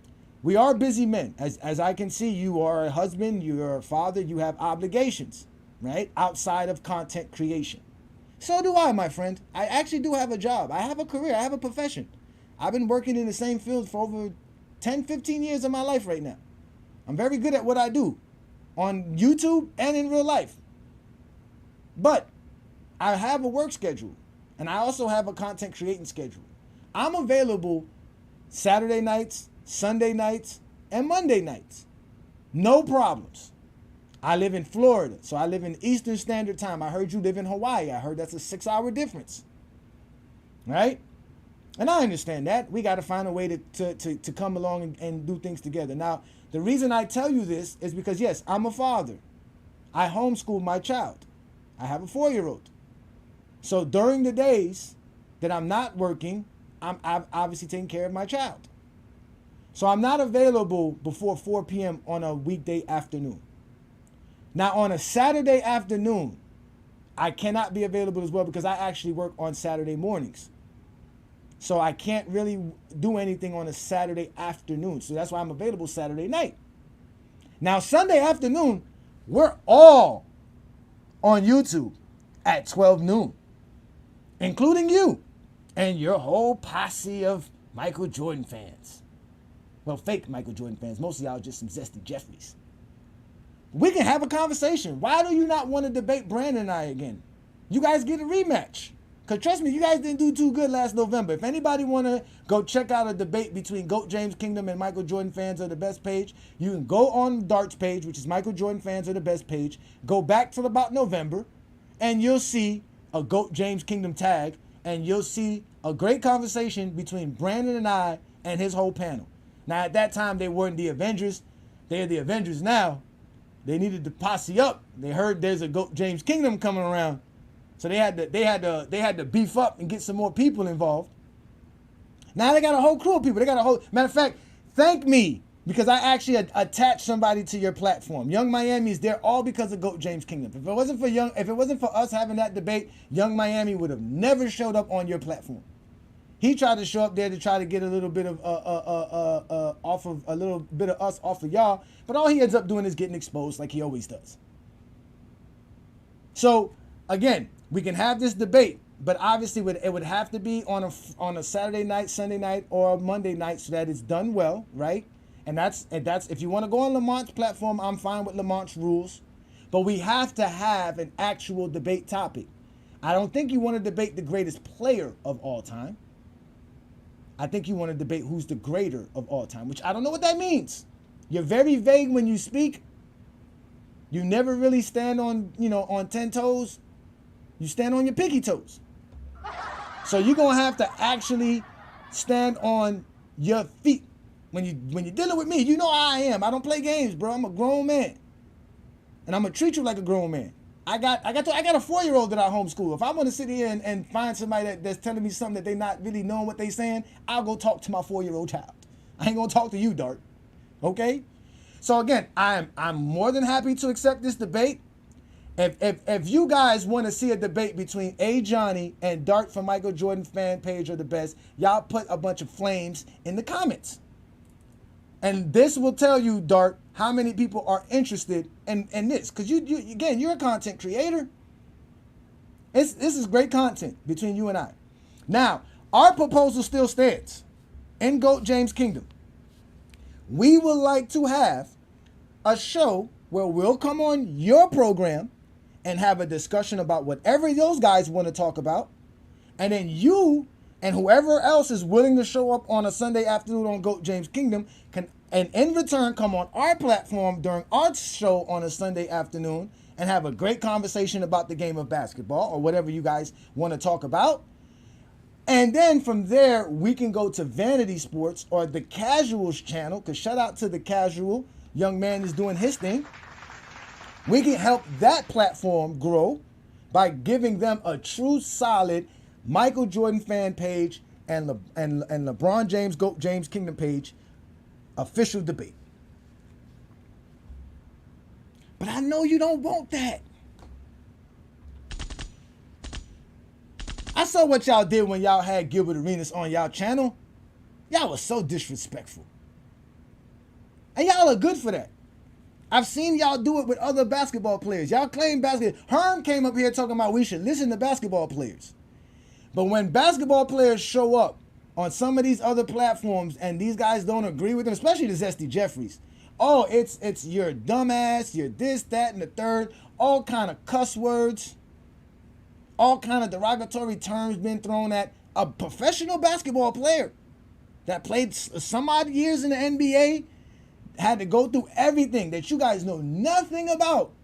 I mean, all you guys think is that players wake up, put on basketball shoes, and go to the gym. You guys don't know nothing about these guys' lives.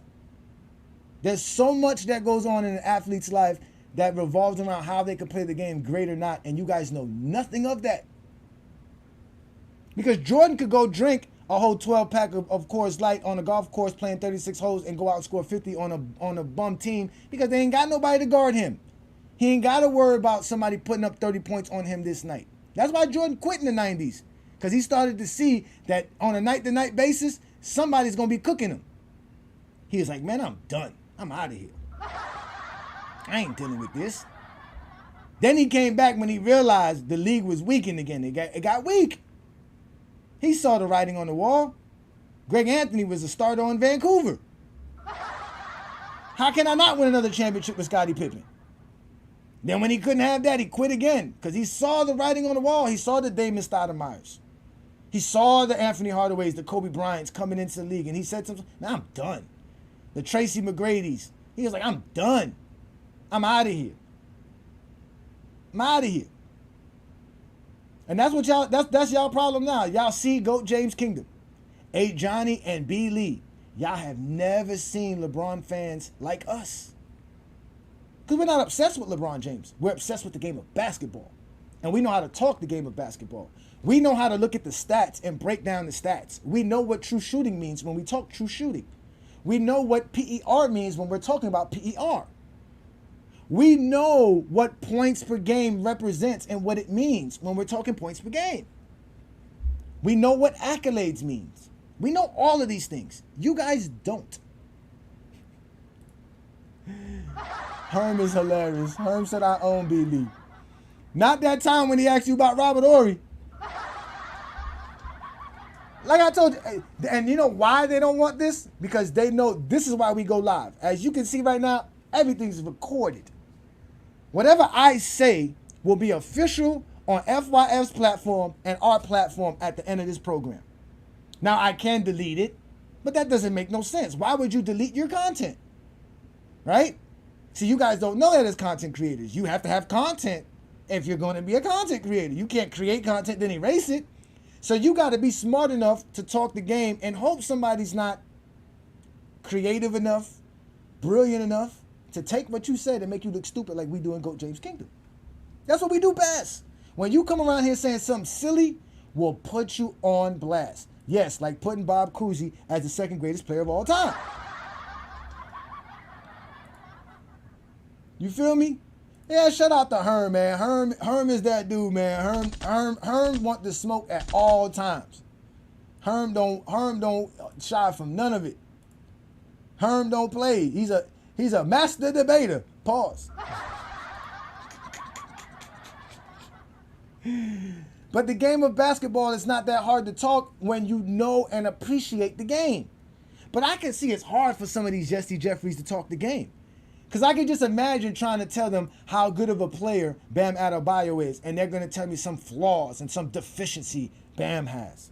Then I can tell them how great of a player Jason Tatum is, and they're going to bring up some flaw and some deficiency that Jason Tatum has. Like all these players, they'll tell you, oh, this guy, and they'll bring up all their flaws, and they don't know nothing great about these players. Oh, Luka's great, but he needs to play defense. He doesn't play no defense. All he does is dribble the air out the basketball. All these guys are just role players. Every NBA player has a role. Luka has a role on Dallas. So he is a role player. You guys do not respect nobody unless they beat LeBron James. Those are the only players that you guys respect in the game of basketball. If Jason Tatum and the Boston Celtics would have beat the Los Angeles Lakers in the 2023 NBA Finals, you guys would have given Boston way much more props.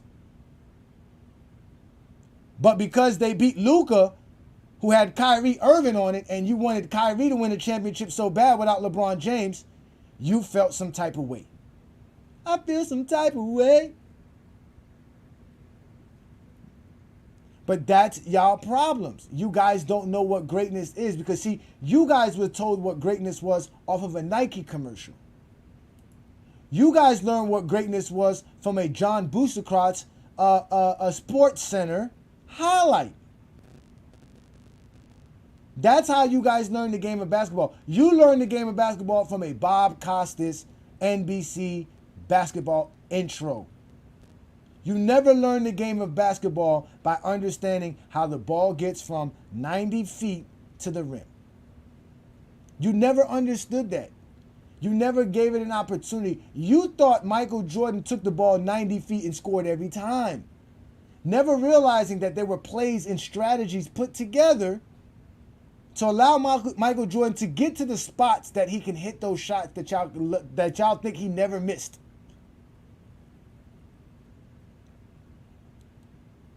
So when you guys want to talk the game of basketball, you have to know what the game of basketball is.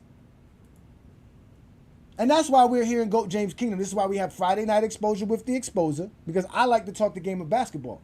Now, this Sunday show is going to be great because we actually have a topic ready for this Sunday show. We're going to talk about the greatest offensive player of all time and what makes LeBron James the greatest offensive player of all time. So y'all make sure to catch us this Sunday noon Eastern time, as we will be going live right here on the GOAT James Kingdom platform, also on the FYF platform, where we go live every Sunday noon. We do the Lord's work.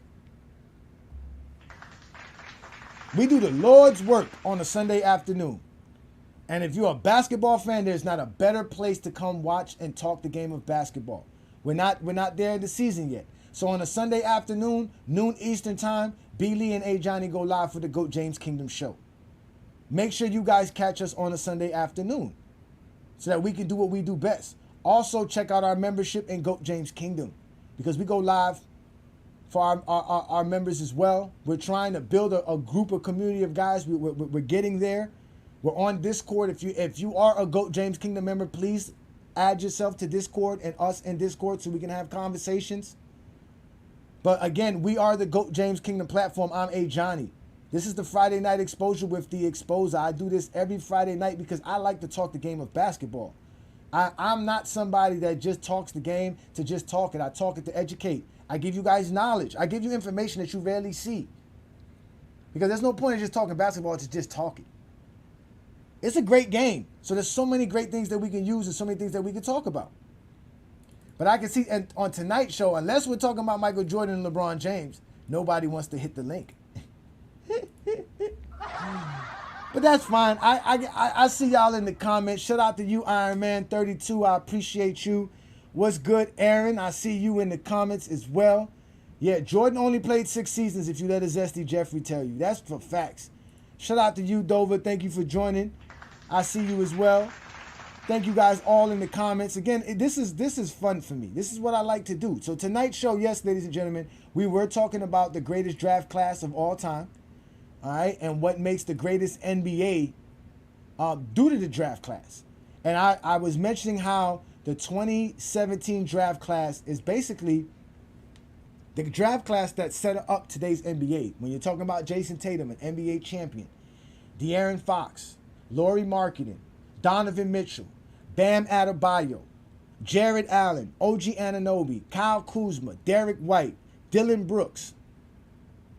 All of these guys came out of this draft class. You got star-studded players from this draft class. You got some solid players that are helping their teams, like a Jonathan Isaacs, like a Dennis Smith Jr., like a Malik Monk, a Luke Kennard, a Josh Hart, Isaiah Hartenstein. These are notable players from this same draft class.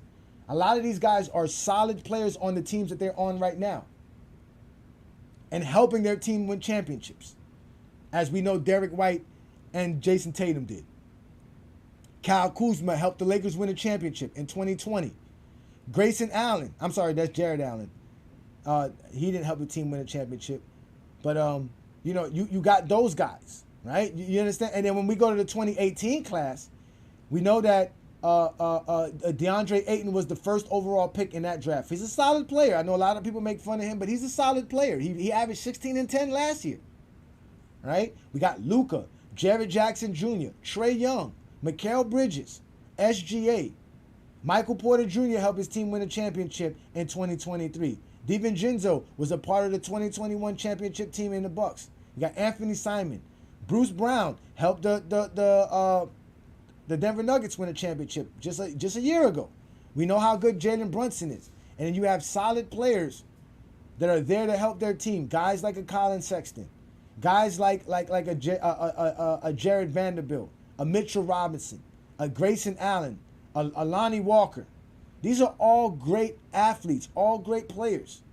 And we all know that at the end of the day, that most of the times that we talk about a great draft class, it's always brought up for the 1984, where we had Michael Jordan was the 3rd pick after Sam Bowie and Akeem Olajuwon was picked.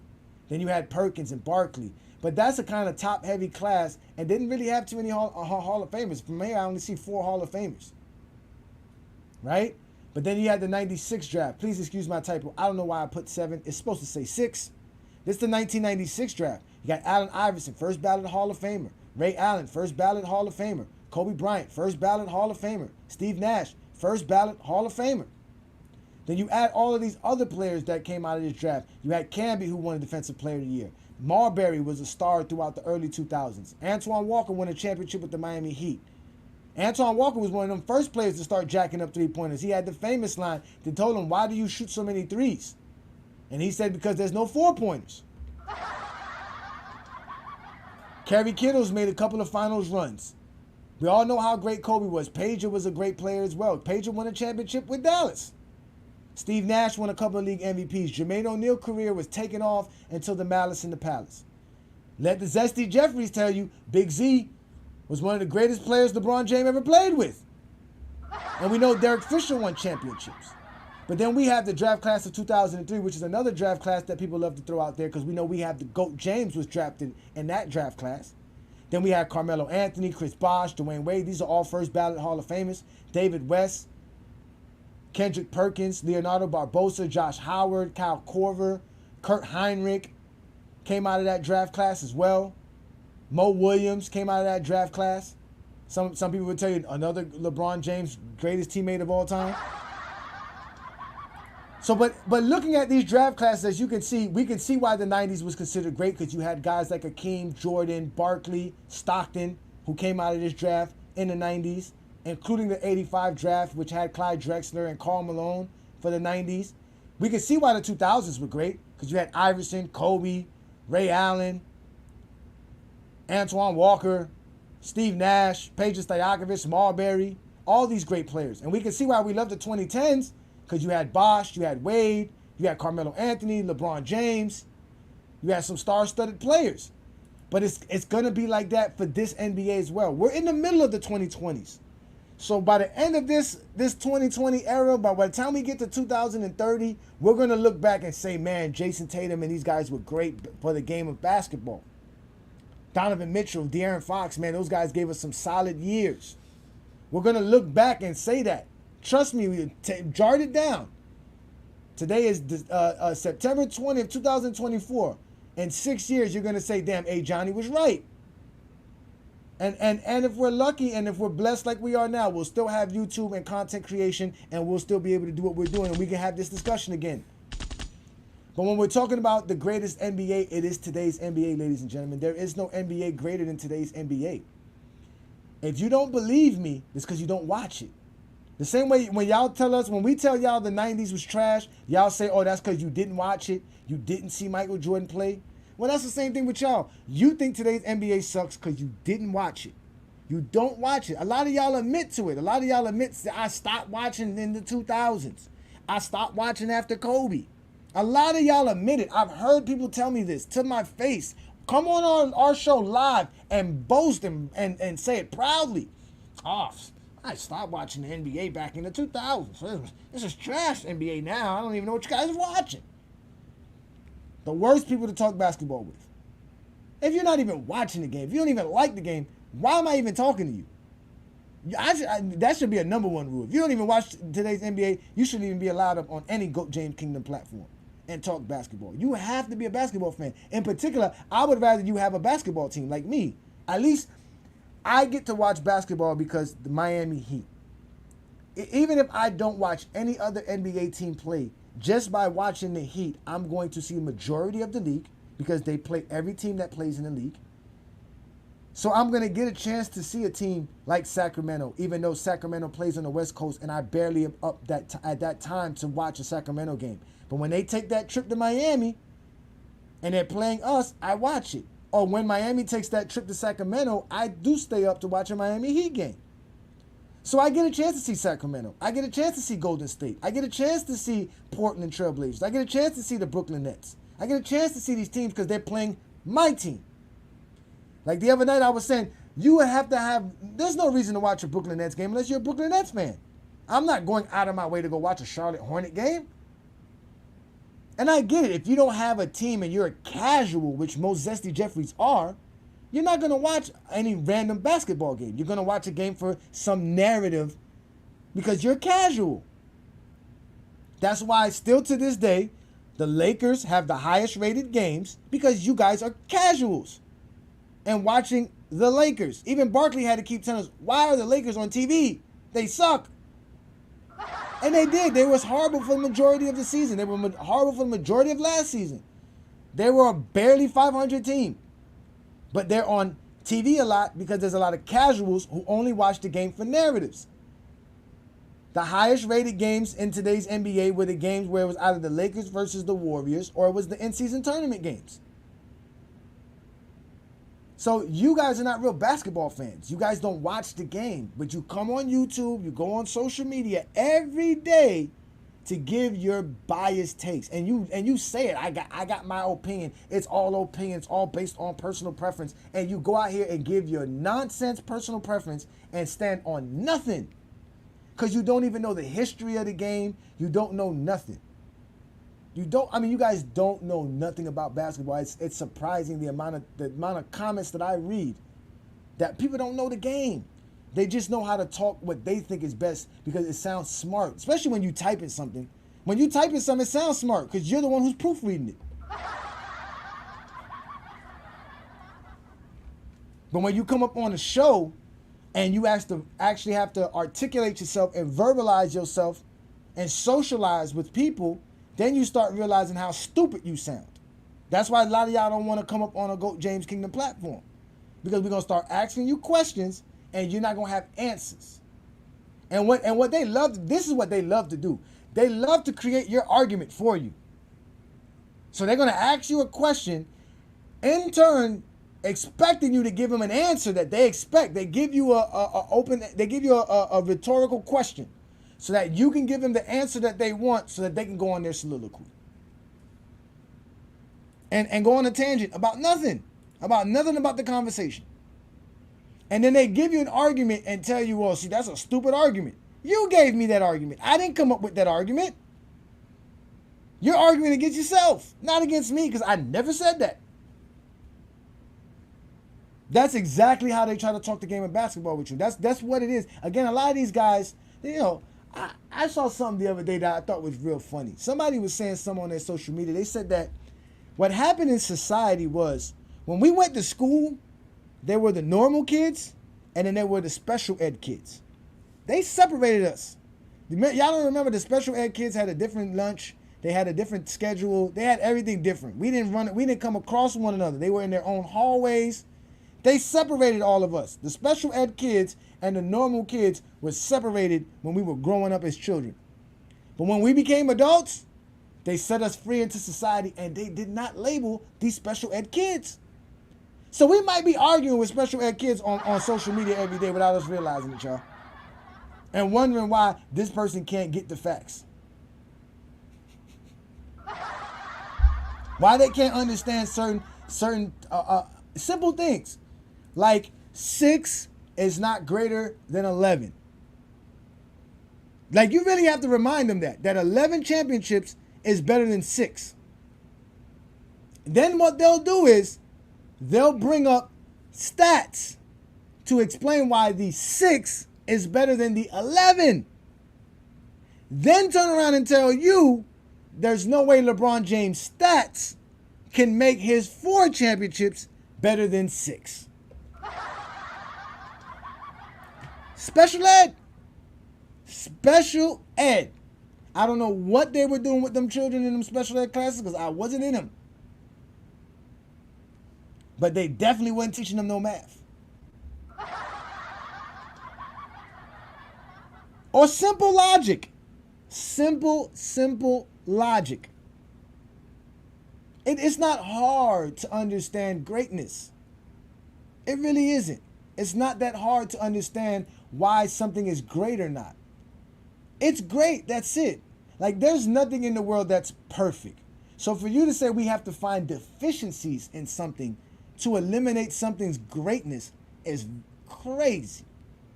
Especially when every player you like has a deficiency. Come to talk about this, Kobe Bryant was not that great of a defender. At least that's what the stats say. Now, we have footage of Kobe getting down in his chair and shutting people down. We've seen that. I'm not going to say Kobe's never done that. But when we really look back at those games when the Lakers are playing against somebody, who did was it Kobe guarding Iverson when Iverson scored 50 points in that game 1? No. Was Kobe on Reggie Miller? Was Kobe on Rip Hamilton? I don't remember this stuff. I could be wrong. So I need one of you special ed Kobe Bryant fans to help me out with this. I know he was guarding Leonardo Barbosa, and he got cooked. He was guarding Rajah Bell, who doesn't shoot. Was he guarding Ray Allen? Was he guarding Paul Pierce when Paul Pierce won Finals MVP on him? Let me tell you something. When he faced Miami, he definitely wasn't guarding no Dwayne Wade. Now there are some moments of Kobe doing that. I know I would get one of you Kobe fans riled up with that one. But the stats don't say Kobe's a great defender. But also the stats don't say Dennis Rodman's a great defender. Right? But we all know Dennis Rodman was a great defender. But at the end of the day, when we talk in the game of basketball, the stats will help you understand what we need to know. And the fact that y'all avoid that, stop it, Herm. You're a Kobe Bryant fan. You are a Kobe Bryant fan. If we told you get one player you could select to start off your franchise with, I most likely guaranteed you are going to select Kobe Bryant. And the only reason you wouldn't select Kobe Bryant is because you are afraid of Zesty Jeffries and you were going to pick Michael Jordan. That's another topic I want to bring up right now since I got some time, since y'all don't want to have no conversation with me about no draft class. Why are you Kobe Bryant fans so afraid of Michael Jordan? If you can put Kobe Bryant better than anybody else that played the game of basketball, why can't you put him above Michael Jordan? Because whatever you're using to make him better than Magic, to make him better than Kareem, to make him better than Wilt Chamberlain, Bill Russell, LeBron James, any one of these factors is going to make him greater than Michael Jordan. In fact, Kobe Bryant does play the game of basketball better than Michael Jordan actually plays the game of basketball. Jordan was just more productive. Jordan has a more illustrious career. That's why Jordan's the better player. Because again, y'all, it always predicates on what you actually did, not what you're capable of doing. Because if that's the case, nobody from the 1900s is a top 10 player. None of them. None of them. If we're going to go off of talent, skill level, ability, athleticism, nobody from the 1900s is a top 20 player. Wilt Chamberlain's not a top 20 player. As great as I would think about Wilt Chamberlain, he's not it. Because Wilt Chamberlain does not have the skill level of these athletes do today. He has skill level to still be great. Because, again, the game of basketball is simple. It's not that hard. It's dribble, pass, shoot, rebound when you miss, and defend in between. That's simple. It's very simple. There's some intricacies that go involved in that to help you make that easier for you, but it's the simple game. But when we're talking about talent level or production, two separate things. What you do is very, very important. That's what makes you great. We only could judge you for what you did. So Kobe Bryant is probably better than Jordan as far as playing the game of basketball. But Jordan just had a better career. Jordan has the more illustrious career. He just accomplished more. But for some reason, you guys use Kobe Bryant's skill level, ability, mentality, everything to make him better than everybody else. But you don't want to do it when it comes to doing it versus Jordan. For some reason, you guys are scared to put Michael Jordan in his place. If you think Kobe Bryant is great enough to be better than everybody else who played the game of basketball, there should be no reason why you don't have him above Michael Jordan. And that's why I say to a certain degree, and Gilbert Arenas was right about this, a lot of y'all were not Michael Jordan fans, you're Kobe Bryant fans, but because you didn't see Mike, Kobe's your guy. But you still want to think Mike's the GOAT because that made you cool in life. Again, I keep telling y'all, wearing J's gave you a status. And people who wear J's think Michael Jordan's the GOAT. Because it's on the shoe. But let me let Herm up again because I want to hear this. Herm talks to enough Kobe Bryant fans to let me know what's going on. Herm, why Kobe Bryant fans won't ever put Kobe above Michael Jordan? Because honestly, Kobe Bryant, his game is kind of predicated off the second 3P Mike. He plays just like him. So honestly, because he a carbon copy, they really not gonna sit up there and put him over Mike. And end of the day, Jordan, when it comes to, I don't like to go off stats all the time, but end of the day, Jordan was just better through and through the whole nine. When you talk about skill, the whole nine, Kobe basically adopted everything Mike did the second 3P. That's what he did. That's just the honest guy. But wait, a lot Herm. of people not. No, but wait, Herm. Mhm.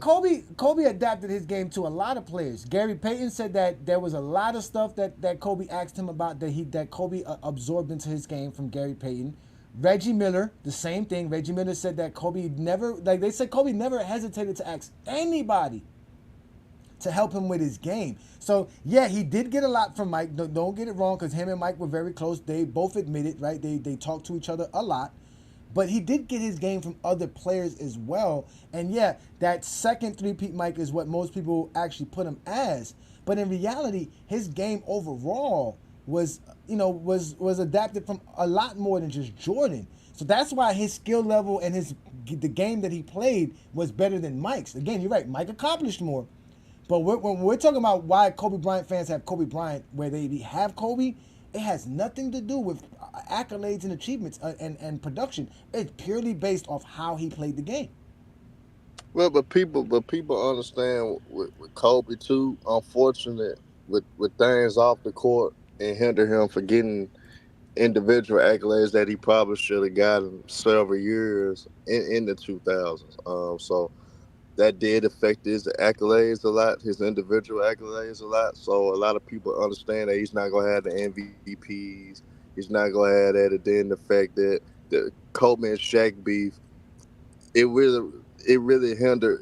A lot of people really didn't like Kobe personally because of that. So Kobe had several different factors that kept him from succeeding even further to where honestly he could have individually, but end of the day when people got personal views of you and they on the outside looking in, they really it was a lot going against. I think honestly he the most hated player in NBA history, honestly. But end of the day, that's just how it is. But Kobe, Kobe is the carbon copy of Mike, man. That's just the end. That's just the end of the day. You look at his game, just like They love to do that. Like, why do they do that? Why you guys got to attach him to Mike? I mean, I really don't see. because He Kobe does. attached himself to Mike, though. Kobe actually did that himself. So if you, Nah, I think the people who saw the late '90s Jordan felt robbed of not seeing all of Jordan. So when Kobe came along, it was their chance to do it. That's why they can only see Mike in Kobe. They can't see everything else that Kobe added to his game outside of that. But I got the full panel here. I got Ruddy Hood Sports back in here, and I got Peter in the building. Shout out to you, Peter. Thank you for joining me. Originally, we were talking about the draft classes and what made the best NBA, which draft class did that, but we're also talking Kobe now. What you got on today's topic, sir? Hey, what's up, Ajani? What's good, bro? Yeah, so yeah, the Kobe thing, Kobe Mike, man. Let me ask you a question, Ajani. Me, being that you're a Miami fan. Mm-hmm. Um, I mean, it should be common knowledge. If you are a Miami fan and you watch Dwayne Wade play, the 2008-2009 season would represent his absolute best season. Are you tracking with me on that or no? What that was the year he won the scoring title, right? Right. So that Yeah. series averaged 30 points, 8 assists, Uh huh. shot, 49.5%, well, 49.1% from the field. Mm-hmm. Two steals, over two steals, over a block, and finished third in Defensive Player of the Year and won the scoring title. Right. Okay. Yeah. So let's just assume that that's the baseline. Let's say that's the absolute best of Wade, his peak. In your opinion, Mm-hmm. does is peak Jordan, just from the eye test, production, etc., is he appreciably better than the 2008-2009 version of Dwayne Wade? Well, what year we're using for Jordan? All right, so for me, I said peak, right? So, Yeah, and you only said 1 year because it got to be 1 year to 1 year, so it got to be one of Jordan's years compared to this well, what I'm 2009. saying is this: them at their Mm-hmm. absolute best. So that doesn't, for Wade, that year is the year. Like I could say from 08-09 to that first year with LeBron, those 3 seasons, All right? And right, I could. so Mhm. I would say '93 Jordan was completely at his best when we're talking about peak athleticism and peak skill for Jordan. Because Right. So he had the peak skill in the late '90s, but he didn't have the peak athleticism. right. Mm-hmm. That would actually be, believe it or not, it would be my answer too, because that first three-peat, particularly 92 and 93 for me, represents the best intersection of, mastery of the craft with the athleticism. It's where those 2 points, intersect. So I'd agree with you on that. With that being said, again, I'll pose the question again. Would you say that 93 Jordan, or let's just go first three-peat Jordan, is appreciably better than any version of Dwayne Wade? Man, that's tough. Cause you asking me as a Heat fan. I remember watching Dwayne Wade. I can't remember watching the Bulls in the early '90s. Like I only remember them in the playoffs. You know what I'm saying? Like, but right. looking at the numbers, just looking at the numbers and being a basketball fan, Dwayne Wade had a great season. Like you said, he scored 30 points per game. He averaged 5 rebounds, 7.5 assists, 2 steals per game, 1 block per game. He was shooting 47% from the field, but he shot 28% from the No, 49%. I'm sorry, 49%. I'm sorry, yeah, 49%. I was looking at the wrong year. It's 49% from the field and 32% from three-point land, about 76 from the free throw. Now, Jordan in 93 scored 32 points per game. He had 5 assists, almost 7 rebounds per game, so we'll say 7. He shot 49% from the field, 35% from the three-point line. Man, it's close, but Jordan almost averaged 3 steals. He won the steals title and the scoring title that year, even though the steals don't count for Michael Jordan because we know they're fake. Now, that's a tough one, man. If you're just using 1 year, not counting nothing, just counting what they actually did, Dwayne Wade peak for peak. Damn, that's 39 minutes per game for Jordan. How many minutes? 38 minutes to basically 39. That's close. That's a good one. That is a good one. Look, listen. If we're gonna go off of just play, just production and numbers. Okay. Yeah, I would give Jordan just the edge, just a little bit. But it's a little. But Dwayne Wade actually is up there because, like you said, with that year, Dwayne Wade was a monster. He really was. Yeah. It was an absolute monstrous season. But to be completely honest with you, Jordan has about 5 of those type of years where he's leading the league in scoring, first team all defense, multiple finishes of like third defensive player of the year, second. You get what I'm saying? Mm-hmm. Like he has 08, 09, he has about 5 or 6 of those. You feel me? And I'm the biggest Wade stan you will ever find in Dade County, bro.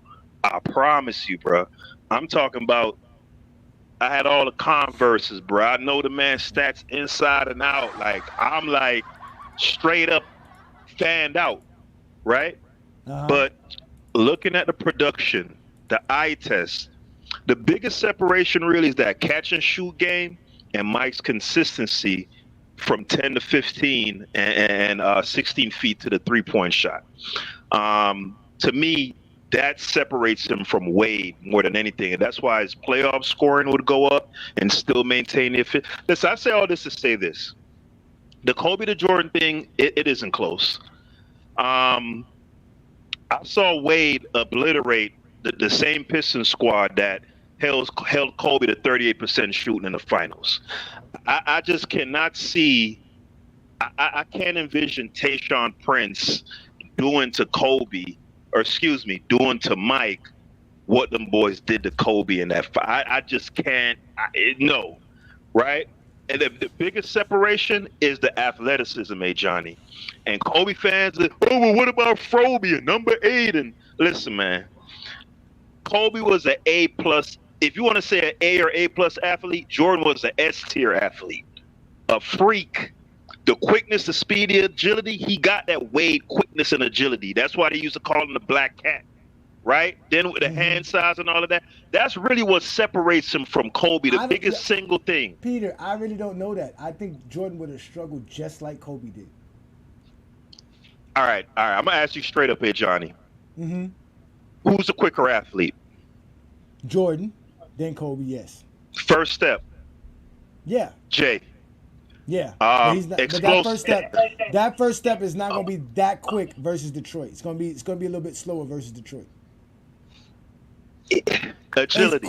It's quick in 1991 when he's doing it against Hersey Hawkins. But it's not going to be quick when he's facing The Detroit Pistons of that's probably the greatest defensive team of all time. They didn't just slow Kobe down. They kind of slowed Shaq down a little bit as well. A little bit, not too much. Ajani, Well, maybe Ajani. Kobe slowed down Shaq that series more than anybody else did. Well, yeah. But I can watch Barry Sanders clips from 1995, 1996, and tell that he is obviously way more agile than a Christian McCaffrey. Yeah, but he didn't have Right? a Ray Lewis. He didn't have a Ray Lewis. Even That's what I'm I saying, concede. he didn't have it. Like that's what I'm saying. Like the linebackers that exist now, as fast and as smart as these guys are, Barry Sanders is not doing that today's NFL. That's what y'all gotta Listen, accept that, bro. Y'all gotta no, accept Johnny, that. I'll concede that to you, right? I'll give you that, right? I'm not saying that he would necessarily be able to do all the shake up, be in the backfield, run around 20 yards. He'll be good. No, he'll shake some people, but it'll be hard. That's what I'm saying, though. I'm not saying he could necessarily exactly replicate that. What I'm saying is, by eye test, I can look at that footage and tell that he's appreciably more quicker and more agile than Christian McCaffrey. Is that a fair statement? No, you can't. Because that's what I'm trying to explain to you. Because the speed of your watching of Christian McCaffrey is faster than Barry Sanders, but because back then it was just slower, he appears like he's doing things faster than anybody else. He's just faster than his contemporaries. But if you put Christian McCaffrey back then, Christian McCaffrey's running just like that. Like these guys are fast. Today's players are fast. Like for Christian McCaffrey to go to that hole. Bro, there was no Aaron Donalds back then. We're talking about. No, big men. I hear you. You see what I'm saying? Like it's a freak that. And again, football is different because back then they could actually hit you. That would be the difference. Like Barry Sanders was dealing with way much more physicality. So I don't know if Christian McCaffrey could deal with getting hit by Lawrence Taylor, right? But right. You see what I'm trying to say? But still, we're talking about just the speed of the, you know what I'm saying, the athleticism. But I didn't choose speed. I chose agility specifically because Christian McCaffrey is more of a north-south guy. You feel me? My point is, let's take who's a big back. All right, Derrick Henry. No. I don't want to talk football. Let's get to the basketball crux. Let's get to what you say about Dwayne Wade. Dwayne Wade is a better ball handler than Kobe Bryant and Michael Jordan, which is why. The Kobe fans gonna get you. They can get me all they want to. Nobody's saying those guys can't dribble. First of all, we know Mike can't go left. Oh my God. Let's get that straight off the top. That left hand is disabled. All right, it's a special ed left hand for Michael Jordan. But Dwayne Wade's dribbling ability. He was a point guard. Dwayne Wade knows how to dribble in traffic. He knows how to split double teams. We seen him do. You said you're a Dwayne Wade man.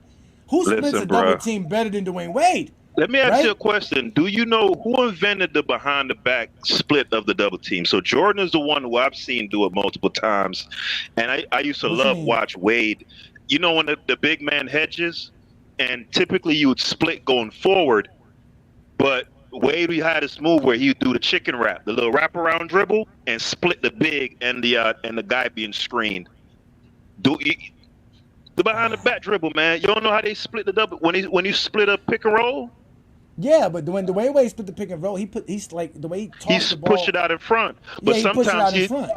But you ain't watch as much Wade as I did then, cause he used to do the wraparound too and split the double.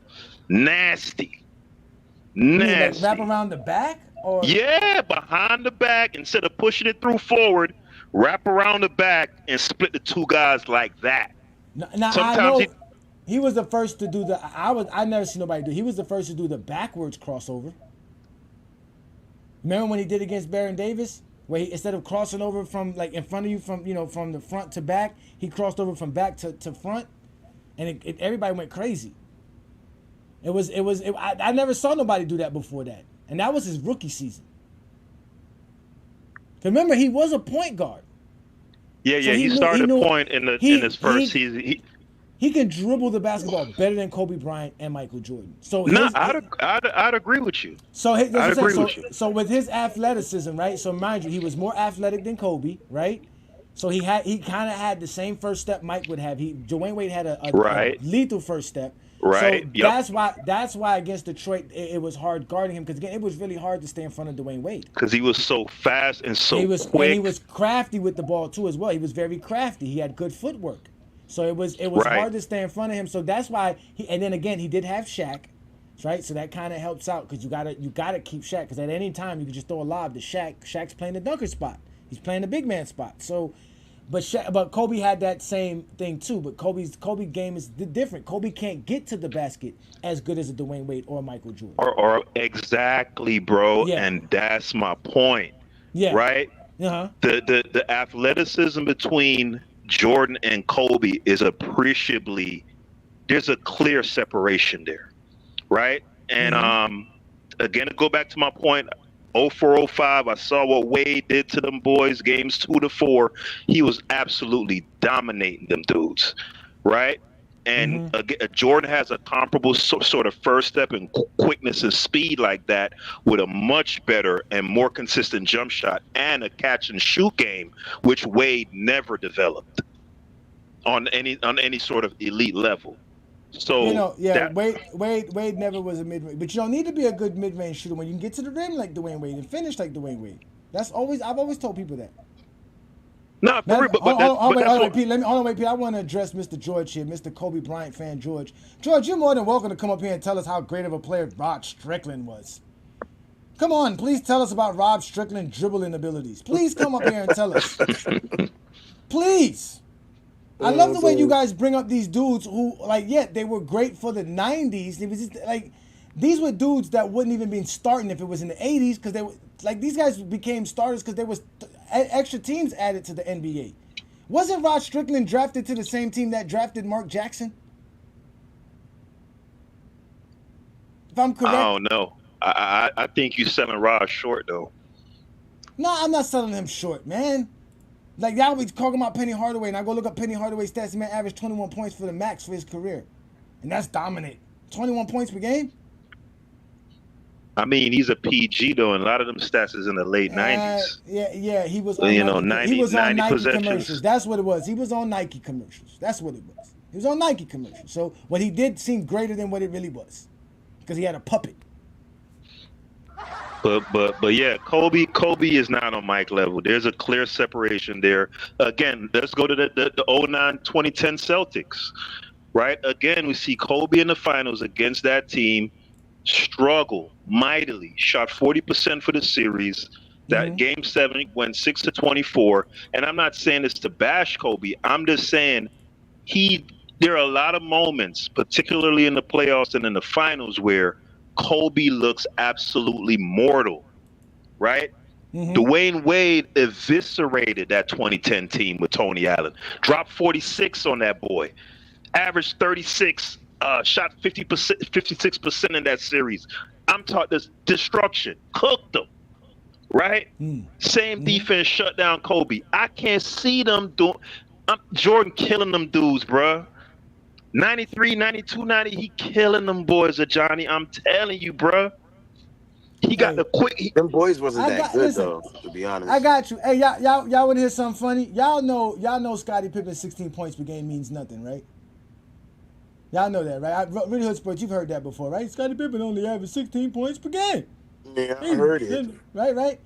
Rod Strickland averaged 13 points per game for his NBA career, shooting 45% from the field. This man shot 28% from the three-point line for his NBA career, with the shortened line.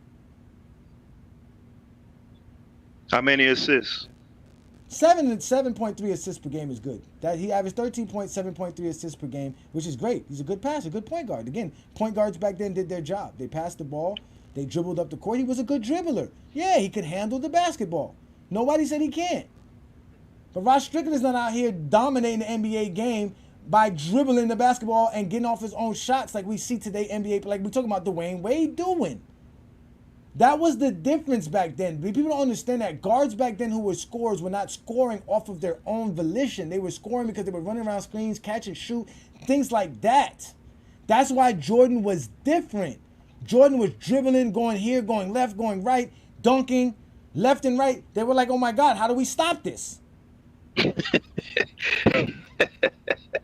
Like, you understand what I'm saying? Like, that was the difference. That's what these guys went up. Rod Strickland, we were talking about Dwayne Wade Oh ball God. handling skills and what he was able to create. And this man brought up Rod Strickland. Now Ross Strickland is that boy though, bro. He I see, got you. listen, I got you. He made one like All NBA team. He made one All NBA team, which is better than not making an All Star team. He never made an All Star team.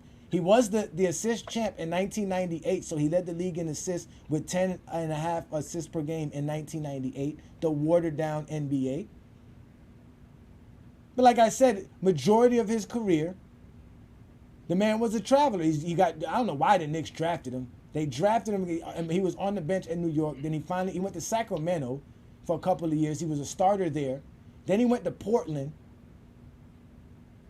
Then he went to Washington. The man was a you know, journeyman. guards wasn't allowed to play like that way back then. Like a dude like let me tell you something. A dude like Dana Barros would flourish in today's league. Yeah, That style, I agree with you. I agree with you. Some of you know those what I'm guys were saying? hindered. They were hindered, but they were Yeah, hindered yeah. because the NBA thought going to the big men and going to the post was the best thing to do. Right. They didn't. I remember one season Dana went off, man. I think he had a 2010 season that year, and he was a guy who loved shooting the three like how the guards do now. You know, he's getting up like 6'7", knocking them down. I think one year he shot like 44% on 7 attempts or something like that. And then the next year they just completely killed his minutes, like because they just didn't. No, because the truth of the matter is, okay, like Dana Barros is right. He was a beast, right? He shot 41% from 3-point land, right? So you could allow him to shoot the ball. He's a shooter. He can shoot, right? But you're not going to do that with Rod Strickland. Rod Strickland shot 28% from the field. 3-point land. He's not that great of a shooter. Rod Strickland can't get to the rim like that and finish like that. He doesn't have the athleticism. That's what these guys failed to realize. Those were guys that were good enough to get to the paint and dribble onto the other side. Shout out to Dart. Thank you for joining me here. Ladies and gentlemen, I'm going to have to put you guys on pause. I'm going to send you to the background right quick because Dart has showed up for a quick conversation between he and I. Thank you for joining me, Dart. I know you're on a short time span, sir. Let's start off. What do you got for me, sir? Well. No, I'm driving right now. I just got done with this crazy thing. No, I'm trying to figure out when we can do this debate. We've been talking back and forth in the comments for like 3 weeks about this. So I'm trying to see if we can figure out a time or not. Yeah, okay. I don't know if you heard. I had a little soliloquy earlier to you. I don't know if you was watching or not. Okay, so the thing is with me, right? I do work, right? Both of us are working men. We have obligation. You got family. I got family. I'm a husband. You're a husband. We got content to create, right? People want to see this content. So my thing is that I'm really available Saturday nights, Sunday nights, and Monday nights with no issues. And during the weekdays, it's hard for me to do anything before 4 p.m. my time because obviously I homeschool my child. That's what I do. So I can't really do too much that time. And plus, I don't have my office available because my wife works from home. So she's in the office doing her work. So I'm not available to do anything during the weekdays before 4 p.m. If we do anything on the weekdays, it would have to be a Monday night, possibly a Tuesday night, if that's available to you. But Sunday night is always great. Saturday night is always great. I mean, like I said, I'm in my mid-40s. I'm done partying and enjoying life. I don't do nothing but sit home and watch Netflix or talk basketball. But I'm not actually obligated to anything as far as life and work.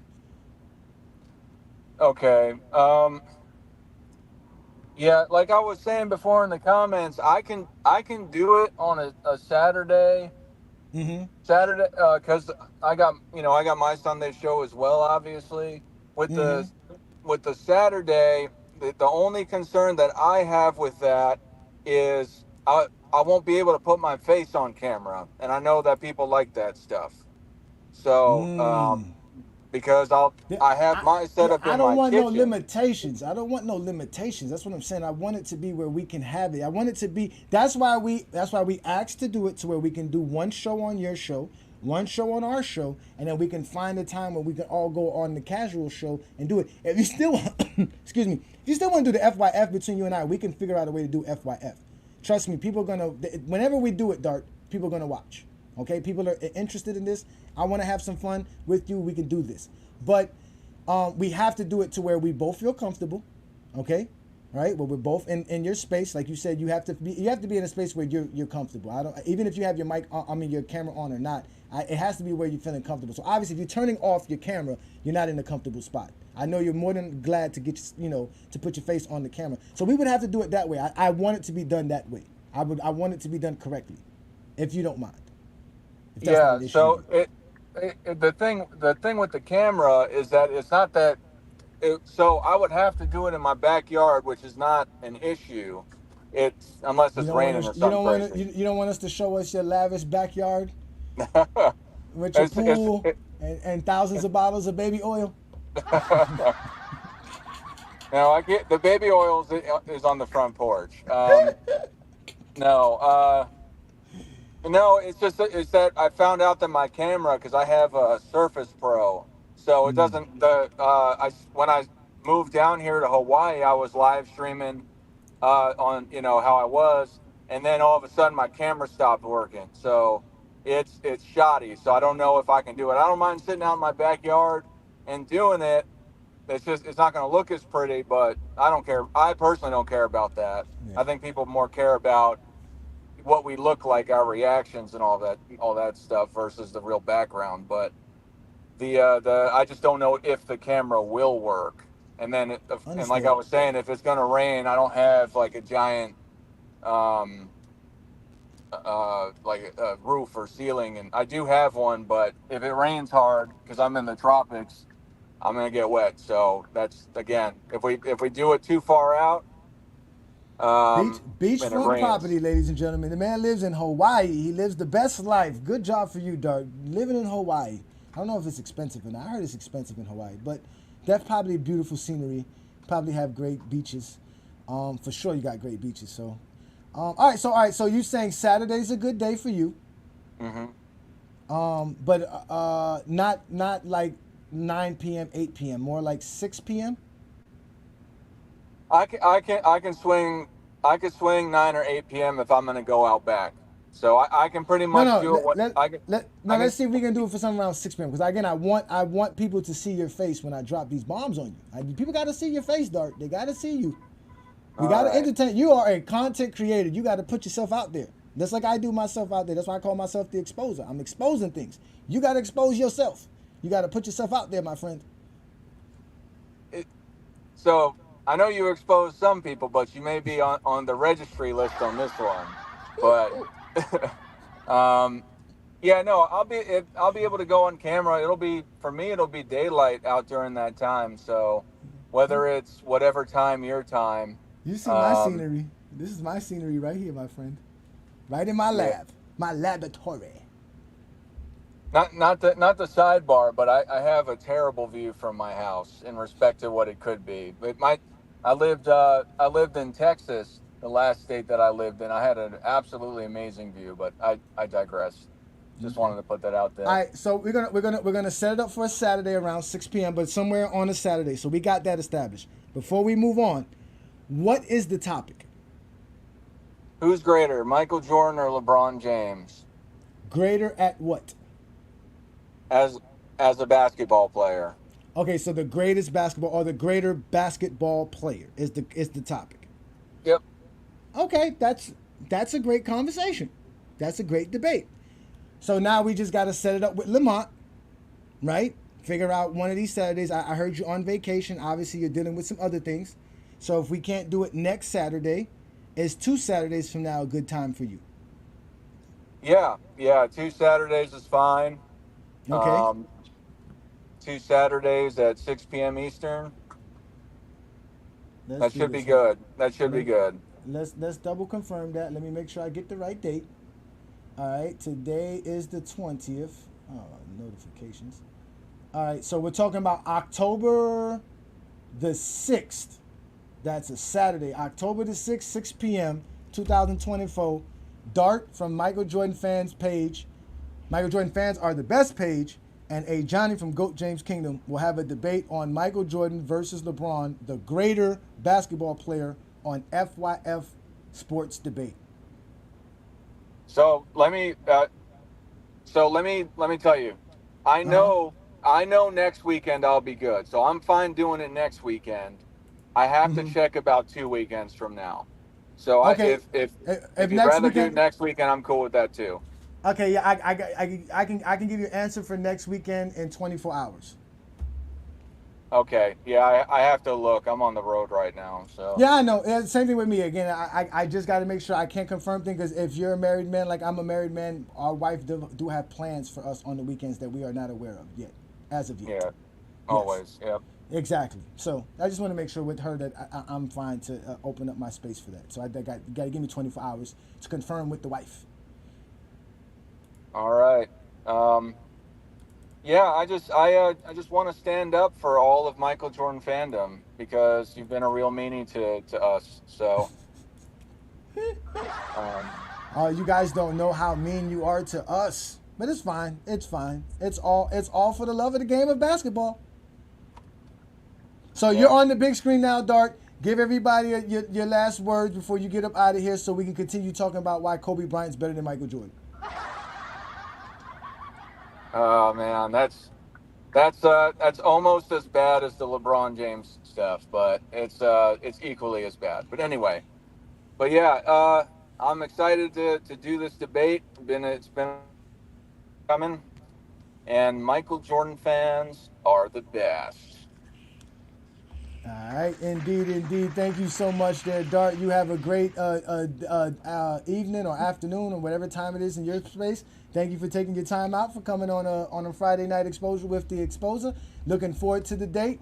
And Lamont is in the comments. Lamont is going to probably set up for the 29th. No, I'm sorry. Oh, wait a minute. The 22nd. I'm sorry. I'm looking. No, That's not a 20, crazy topic right there. the 29th, Lamont. I'm sorry. The 29th is what we're gonna try to set up for.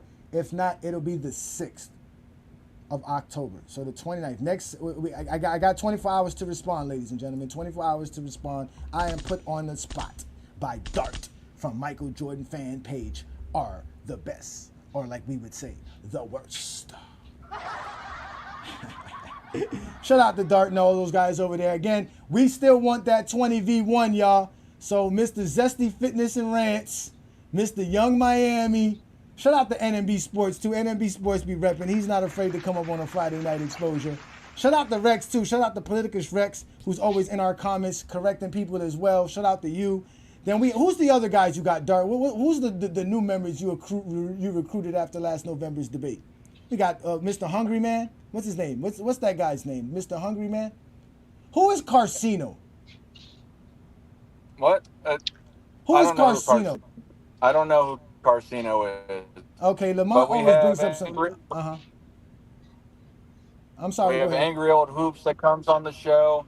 We got Scap Attack that comes on the show. And we've had Johnny Arnett come on the show.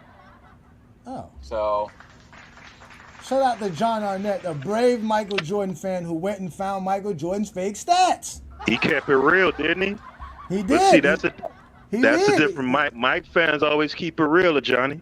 Yeah, No, they Lamont, don't. No, they I don't. need to find who Carcino is. I keep hearing this guy's name Carcino, but I've never seen him come across any one of our Sports feeds. ain't mainly the thing he do. He do a lot of celebrity stuff. He just touches on the NBA and he speaks on it. Y'all would that's consider right. him a casual. So like Yeah, he's not exactly. We only follow basketball fans. We only follow basketball pages. Carcino not gonna get into numbers and he don't know who 40,000 points and who's the NBA.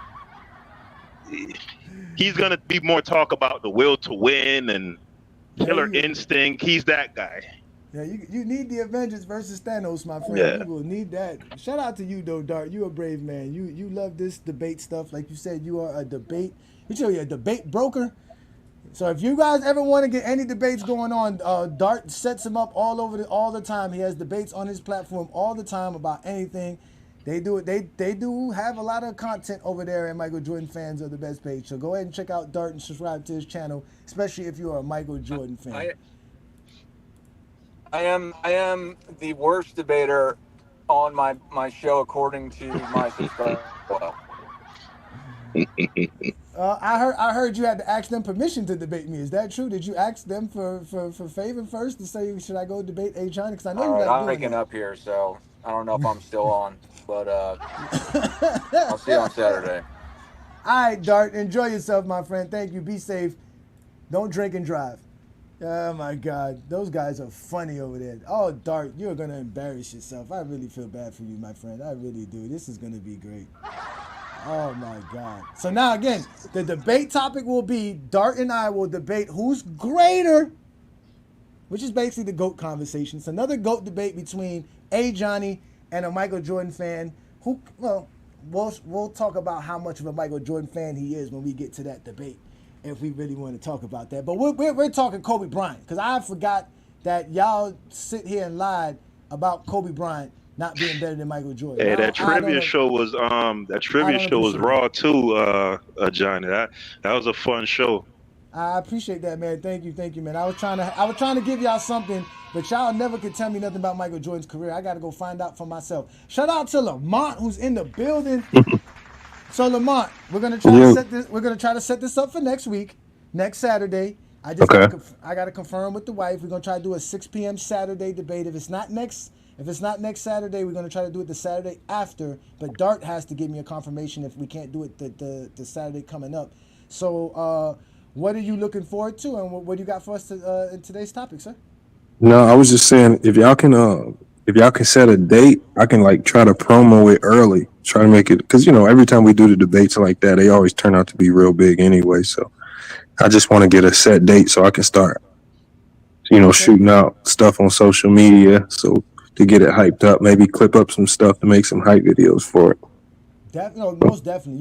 I got you. Like I said, just give me 24 hours. I just got to discuss some things with the other half of A Johnny, and we can definitely get this going because people want to see it, and it's going to be great content. It's going to be fun. Yeah, man, I'm looking forward to it. So we're definitely going to get you that information beforehand. Um, but we were talking the draft. You got anything on Yeah, that? You got anything about the draft yeah. No, process? there's a couple things I wanted to touch on. Mm-hmm. Um, One of the things was Herm. Like I heard Herm talking. And Okay. Herm was saying something about the IQ of players today. And so the one thing I've learned, especially, like I knew this even as a player, and I'm gonna tell you the primary reason why I know this as a player, but it even became more prevalent now that I coach, is that IQ talk is the fakest talk I've ever heard. Because generally, across any era of basketball, the best players are not traditional. The best players are not necessarily super fundamental. They always doing something abstract or outside the box that just is kind of a God given gift. Like with Michael Jordan in the 80s, especially when he jumped into the league. There was nothing high IQ or fundamental about his game. He was just sheer, I'm bigger, faster, stronger than you. I'm gonna get to here. I'm gonna try new moves. I'm gonna be creative. It wasn't nothing about IQ. And even with Magic coming into the league, everybody want to say high IQ. No, he was a 6'9" guard who can look over smaller guards, who came down the court with flash frill, nothing high IQ. He was just making great plays with great skill. And when people say this IQ stuff, the smartest guys, the most high IQ players in almost every era of basketball, you know where they at? They at the end of the bench. Like, because those are the guys that generally turn into coaches. The white dudes that hold on, we could probably name a few of them now, right? Jared Dudley. Jared Dudley. Jared Dudley, high IQ. Sit on the bench with that high IQ, right? All these guys, Jed Bushler, high IQ. Sit down on the bench with that high IQ, man. I don't care. I don't when the basketball. I don't need high IQ. I need somebody that got a 40-inch vertical that can run fast. That's All so that. true. That's so. And you got to realize that basketball players are very simple. You can take a really, really good athletic player, super skilled player, give him some instructions, and he gonna execute them instructions. It ain't really rocket science. So all this get on the court and play with high IQ, that's all fake news. And I knew this because even when I hooped in college, right, the coach would always use me as an example, right? Talking to the star players on the team. Man, I wish y'all, I wish y'all did X, Y, and Z or had to heart a lane. And I'm like, why you keep using me as an example, but you ain't put me in the game? Because the coach even knew. Because look, the coach knew. But let me ask you this. Let me I ain't kick back. six. I ain't 6'9". I But can't. let, I don't got no 40-inch vertical. okay, but all right, but let me kick back a little bit on something, right? All right, this is a perfect example, right? We see that famous footage of Chris Paul talking to Harden, and they're arguing about something. Obviously, they're Mm-hmm. arguing about the game, but it looks like Chris Paul's trying to explain something, and Harden's like, "I don't give a fuck about none of that shit, nigga. I'm just gonna do what I do, right?" Yeah. So how do we understand that? Because that's what people talk about, the idea of like Westbrook being very athletic and him just going out there using his athleticism and not being smart with it, and then being someone like a Chris Paul who's, like you said, creative, who's more wise about his choices and what he does in the game of basketball. How do we separate the idea of IQ when it comes to that? Okay. So I think what happens is the more normal a player is, as far as not having the supreme athleticism or speed or leaping ability, the more we believe it's IQ that's helping them get the job done.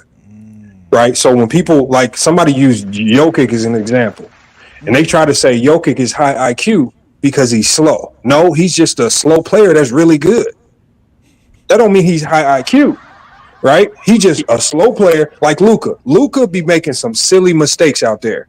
But Luca Yeah. just nice. He's slow, he's big, he's slow, but he's just nice with it. So you can be you basketball players come in all shapes and sizes, speeds and everything. And so that's why this is why the biggest stigma is attached to black athletes, as far as like especially the guys with supreme athleticism. They're automatically looked at as not high IQ players because they're athletes first. But then the white dude who can't jump, who's slow, who got to dribble normal, oh, he high IQ because he always making the right pass. No, he has to make the right pass because he ain't got a first step, because he can't jump, because he ain't got a crossover. And I guarantee you, as soon as you get the white dude that got all of that in his bag, he ain't gonna look like we see it today. It's like we look Cooper Flag. Wait till you see Cooper Flag at Duke. He about to be dunking on people, crossing people, and he gonna look because he got the skill set of the traditional black supreme athlete.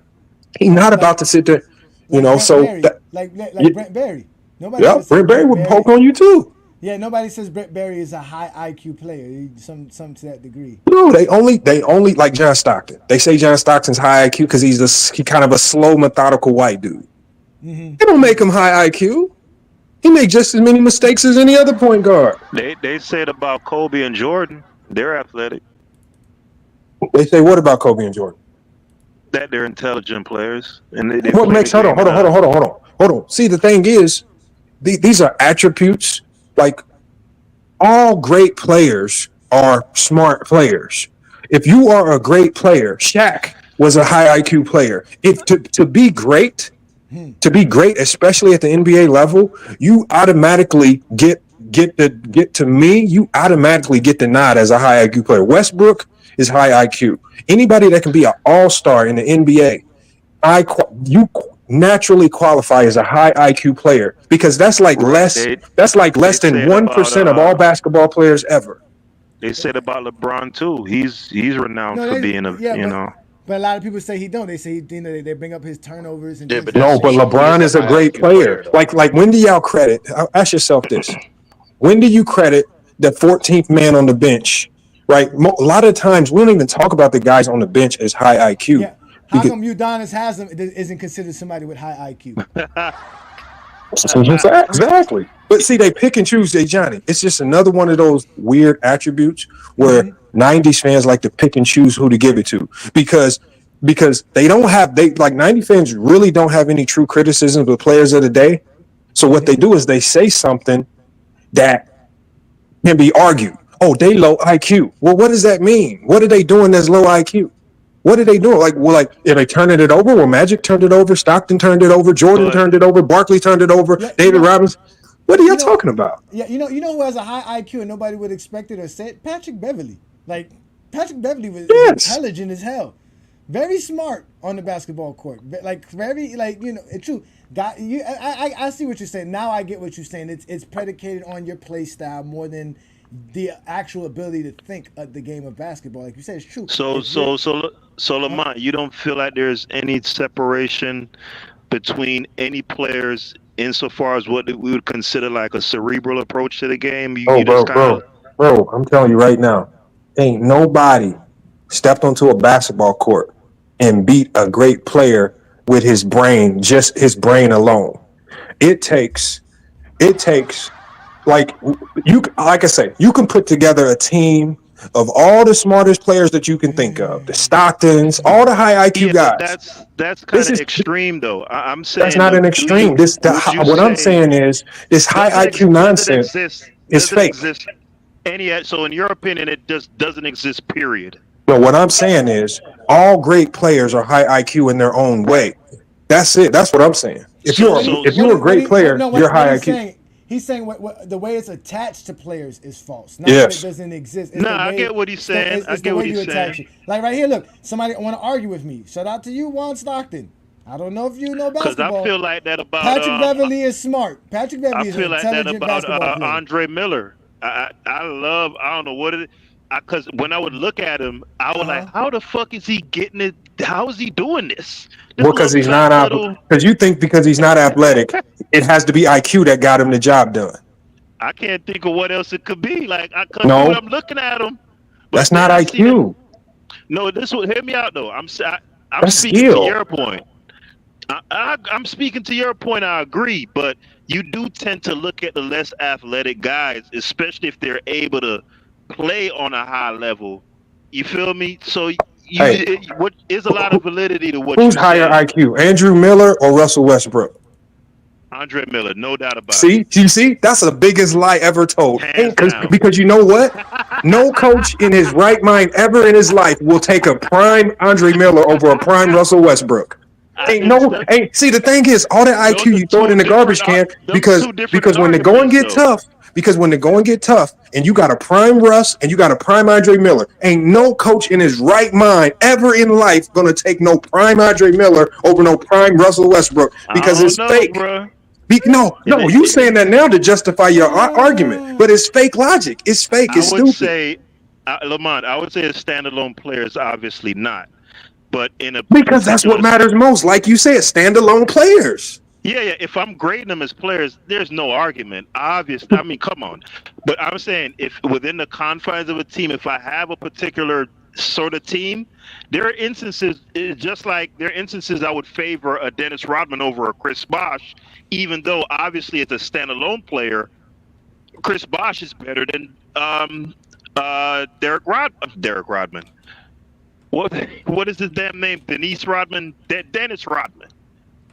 You Well, feel hold me? on. I was gonna bring him up because Bro, Dennis there's Rodman no coach in modern basketball, especially in the 2000s on up, that will ever take Dennis Rodman over Chris Bosh, ever, with a brain, if you're actually trying to And win I basketball games in a zone era. Have a but brain for once. It sounds but good to say Lamont, it, but but Lamont, Rodman was you a could very, very, very. limited If you talk about low offensive player. IQ, you talk about low IQ. You can't even tell me nothing high IQ that Rodman does on a basketball court. All right, Lamont, you could say what you're saying about a player like a Draymond Green, Oh my right? god! No, I'm just making a point here.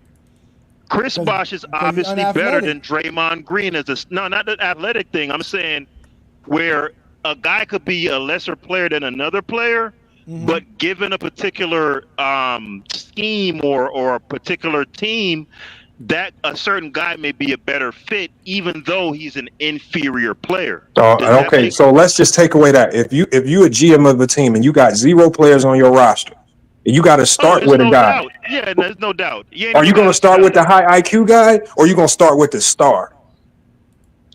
You're gonna start with a start, a guy who could get it done Okay, so and and then let's go to your second and best player. Are you going to go impose his chasing after a will. high IQ guy, or are you going to go get a stud?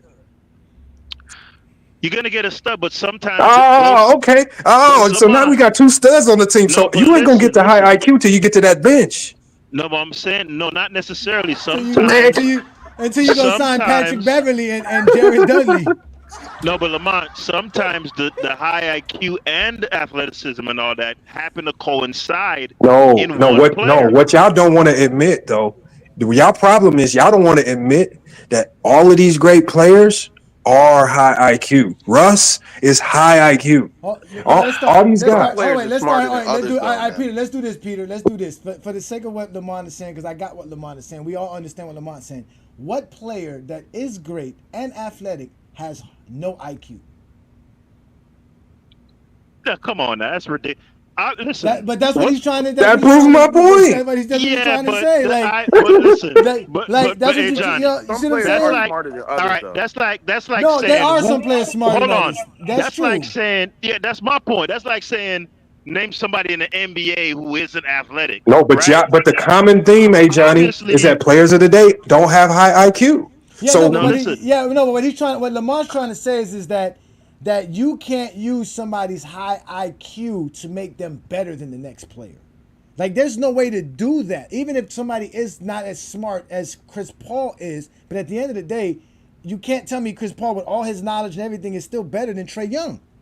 Because as of right now, what? today, today, Chris Paul's IQ Oh, and you're saying knowledge of 40-year-old? You're saying 40-year-old Chris yes, Paul? with all that Oh, knowledge okay, Chris Paul has sitting So, in his so, brain, yep. so that wait is a not minute. going to make him better than Trae Young. Thank you. But I think, look, right? I think that when it comes to basketball IQ, because what is IQ? Period, intelligence quoting, right? So when it's about your intelligence. So when it comes to basketball intelligence, that experience matters. That knowing, like someone like LeBron James, right? For example, the game against the exhibition game against South Sudan.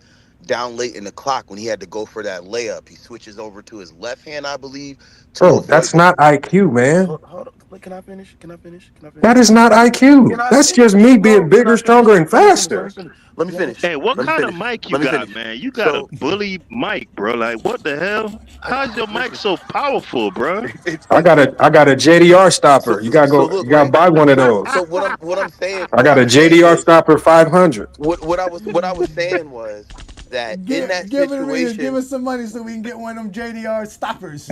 What I was saying was in that situation where he switches hands in order to avoid the block. I don't believe every player that's as athletic and things like that are gonna Bro, make that decision in ready, that split second. I don't believe Check this every out. player is gonna Hey, do that. Johnny, check this out. I was Oh wait. thinking about this. I'm Uh gonna get out of here after this. huh. I was thinking about this. I remember the first time I was thinking about this on the other day too. I was thinking the first time I was in Chicago when I first joined Chicago State in my first practice with them guys. Right, I was coming down to the court and I'm thinking to move through my head that I'm about to hit in transition, and before I could hit the move, the guy stole the ball from me, went the other way. Next day in practice, I'm in the same scenario. I'm now prepared because now I'm reading him as a defender and I'm able to successfully hit him with a nasty cross, go finish and transition and score. What makes you better in basketball are reps. When LeBron sees the things thousands and thousands of times over, his reaction time changes. And so when you rep things out so much, crossing over to your left hand when you see X, Y, and Z, it becomes second nature. That's not high IQ. That's just you getting rep after rep after rep after rep in. And now you've adjusted to the speed of the game. You can make quicker decisions on the fly. And that generally what starts to separate the best players from the worst. Your reaction time, your reps, how much time you put into your actual game so you can pull these moves off, your strength, your size. Some of the things that make you better in basketball, things you just got to be born with. Broad shoulders, PG with the broad shoulders, Kawhi Leonard with the broad shoulders. That's God given. I don't They're always disagree going to with be that. great at getting to the basket because they have those broad shoulders. They're naturally going to be better finishers sometimes over guys without broad shoulders. So I that don't ain't I don't IQ. Some of the I don't things, disagree with that. I'm saying look at the question on the screen. It says does high IQ exist yeah, in but I don't think you basketball? guys know So what the IQ part of the wait, game hold on. is. I'm going to I'm going according to the definition of IQ. So right, which is intelligence, right? So for me, it's really simple. There's players who said that they've been on the court with LeBron on the opposite team, right? And they saw LeBron call out plays that they were doing live action while it was happening. So if I take another player, right, as athletic and as great as he is, if he is not able to do that to the measure that LeBron can, then he does not have a higher basketball intelligence. It's just that simple for me. So I That doesn't. call it a basketball, Ajani, I call it a basketball clock. There's some players like the Jordans, LeBrons, the greats at the very, very top of the upper echelon. their basketball clock is just better than other players. And LeBron, he not only has one of the best basketball clocks in NBA history, but also you're literally talking about one of the greatest minds in NBA history as far as being able to break down offenses before they even happen. Right? That LeBron is That should be unique in and of IQ. his own right. So if you're trying to compare LeBron's IQ to other players or just the generation that we see today, it's just unfair. When we're talking about generally speaking across the No, league, no, that's what I'm saying. I'm saying that I do believe there are players who are smarter than others when it comes to making yeah, decisions but on the the thing court. is, all that IQ don't mean nothing if you don't have Yeah, the speed, the strength, the ability to because jump to execute on a that's what I was basketball gonna court. tell. I'm gonna tell you, you can have the quick decision ability to say, okay, I'm gonna use my left hand, but if you can't use your left hand, I it don't don't know, matter. man. You Jokic, understand? Jokic No, No, ain't I got. no. understand You that. understand? You understand what I'm trying to say? Like, if it's one thing to say, okay, like there's certain things LeBron James wants to do on the basketball court, but he doesn't have the ability that he had in 2009 when he was 25, right? So he can't do it. That's why he says I have to pick and choose my spots. It makes him smarter, but like Lamont is saying, that's through reps. That's from understanding the game because he's done it so many times. It's not like he didn't know that he doesn't want to have a turnover here. The turnover just happens. But what I got to do to make sure I don't get the turnover, it comes with repetition. But Yep. the idea is that all of these players are smart at playing the game of basketball. They all understand the nuances of the game. It's But just having it's enough reps and it, enough it's ability it's levels. It's because levels you to have it. to have the ability as Is the well. point? So do you think that in the 2021 season, right, how good the Phoenix Suns were going to the finals and everything like that, you think most of that was predicated on Chris Paul's athleticism? Because he's not the most athletic star player out there. So he Do you Yeah, had think? more. He no, but was he's better smart. physically then. He was a Yeah, better fit. Like Yeah, but that's like no, true. wait, what But you I just said mean, right now, his intelligence of the game right now is way much more than what it was back then. But he can't use that intelligence because he doesn't have the ability he had back then. So a lot of it was predicated on his ability, his quickness, his ability to get from one spot to the other spot fast. Like he can't do that no more. He knows So if he knows right now if I get from this spot to the floor to that spot of the floor, I can make a basket. But he doesn't have the ability to do that anymore. So he's not fast enough anymore. So a part of it is you can still have the knowledge, but if you can't do it, the knowledge doesn't help you. That's so what Lamont is saying. That's if why I'm the hearing smartest Lamont guys are at the end correctly, of the bench. thank if you. I'm Baby. hearing Sit on the bench, man. no, so if I'm hearing Lamont correctly, there are no levels to intelligence. There's no gradation. Everybody has their No, own I unique. got it No, Hold wrong. on, I'm no. asking No. him. I'm Okay, asking okay. him. Go ahead. Right? You got it. Are Go you ahead. saying there are no there's no gradations to the No. feel of the game, and everyone just has their own unique form of intelligence, and that's it. No, I'm saying y'all don't know what intelligence on the basketball court actually is. Y'all call a guy, y'all will literally call a guy turning the ball over. Oh, he's low IQ because he turned it over. What? No, turnovers aren't low IQ. Everybody that's turns the not. I ball don't over. do that. I would. Y'all don't, y'all like a lot of the stuff that's low IQ. Y'all don't even pay attention to when guys are out Okay, of so position before a play happens. When like I do ton of videos on defensive rotations and guys been out of place defensively, you guys be lost in a mother when I'm talking about it. I be like X, Y, and Z. I be talking about he needs the 2-9 right here. When I say he needs the 4-5 cut right here, y'all be like, yeah, what is but that? dude, What is that? Y'all don't know what the that's IQ part of it is. but that's jargon. So No, because okay. somebody doesn't know the jargon doesn't No, okay. necessarily mean So, they so what is wouldn't IQ to grasp. you? Because so who do you define? It's like in today's game today, give me a star Hmm. player or give me a great player that would be considered top 50 in the NBA today that you say is Hmm. low IQ that doesn't think the game through. There wouldn't be any, I don't think, just off the top of my head. But again, you're making it an all or nothing proposition. We're not saying Well, I'm just telling you to someone give who me one low IQ basketball player. I just said there isn't any. I Okay, can't give me think off the one. top Give of me my one head. low IQ basketball player. One. Somebody who I would consider low IQ that's not a top 50 player. There's any player in today's game. Any. Anybody, just any player. That's what I'm saying. Like Uh, who's. I mean, it should be easy because people love It to should be use see, names. easy. Any see, As, player as much as y'all hold throw it on. around, it should because be Hey, easy. look, shout because out to I can name Shout a out to player See, MacDef. MacDef gave us a good one. Is and Carl I can name Anthony another Towns one. somebody that doesn't have high IQ? And I would love for him to come uh, up here and explain it. I wouldn't. I wouldn't. That's not the. See, the first name No, that he comes said to me no. is No, Mac is saying that. Mac is no, no. I saying saw. Carl I heard. I Anthony saw. Towns has a I'm low saying I'm IQ. not sure if I would necessarily agree with that. Now, the obvious Man, name that Rudy comes to Hachimura Thanasis. is a little sus himself. Thanasis And is a good I one. watch every Lakers Thanasis game. Antetokounmpo. How about that one? see the obvious name that comes to me. I'm scared to say it because I know the attack dogs. Y'all already know the name. Y'all No, I already said don't. it. Who? Rudy Yes, you Gobert? do. Who you gonna say? They better not say Rudy. For lack of, I can't Better think not of say anybody. Rudy. Who? Westbrook is the only person I could think I knew of. it. Yes. That's what I was. Now I knew it. Westbrook's low Westbrook. I IQ. knew it. I knew it. It was No, going to be It's Westbrook. the easy I'm one because not. he turns the See, ball over, Johnny. Because he turns the ball over. But and he this No, is takes it's not what bad. just And he about. takes bad No, shots. He takes bad shots. right. His shot selection, and he forces the action and over Hey, penetrates a lot. hey, and you don't pay. Hey, Peter Right. Baggio, you want me He to tell you does. another Hold player? on. Hold You on. want I'm me gonna to tell give you you. another player in NBA history that has those same problems? Is Michael Jordan. Takes a No. ton of bad shots and No. And turns the ball Kobe. over. And No. Kobe.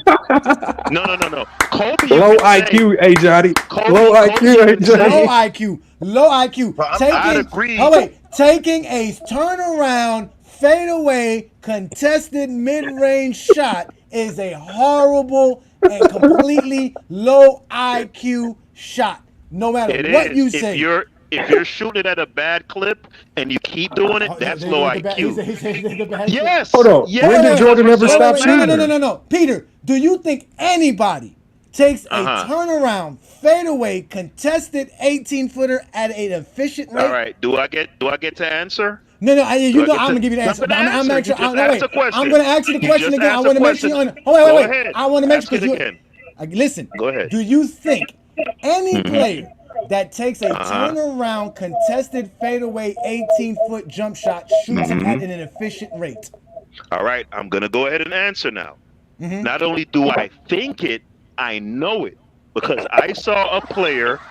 Let me finish. Let me finish. I saw a player in 1997, right? Have 65% of his offense be just that and shoot Ah, 50% from lies. taking those shots in 1997. First of all, mid-range shots are That's from not me 10. thinking. No, That, that's that lies. Listen, you do not know the hey number of the Johnny, amount. Wait, you wait, no, can't. Go Peter, ahead. Peter. Go ahead. I just Go let ahead. you talk. I just let you lie. I have to let you not lie no more. You do not know the amount of shots Michael Jordan took as a turnaround, fadeaway 18-foot shot or further contested. You don't know that. In fact, I guarantee if you go look at Michael Jordan's contested mid-range shots in 97, it will be inefficient. I guarantee it. All right, I could do that. I could hop on Real Gym or Go somewhere do it. Synergy No, and no, get no, the no. numbers. No, no, no, no. But Go to oh wait, no, no, no. Go to NBA.com. They will uh give you Michael Jordan's contested mid-range shots for 1997. I what would guarantee. be considered inefficient? What's the standard? Oh, you tell us since you said Westbrook was Right, inefficient.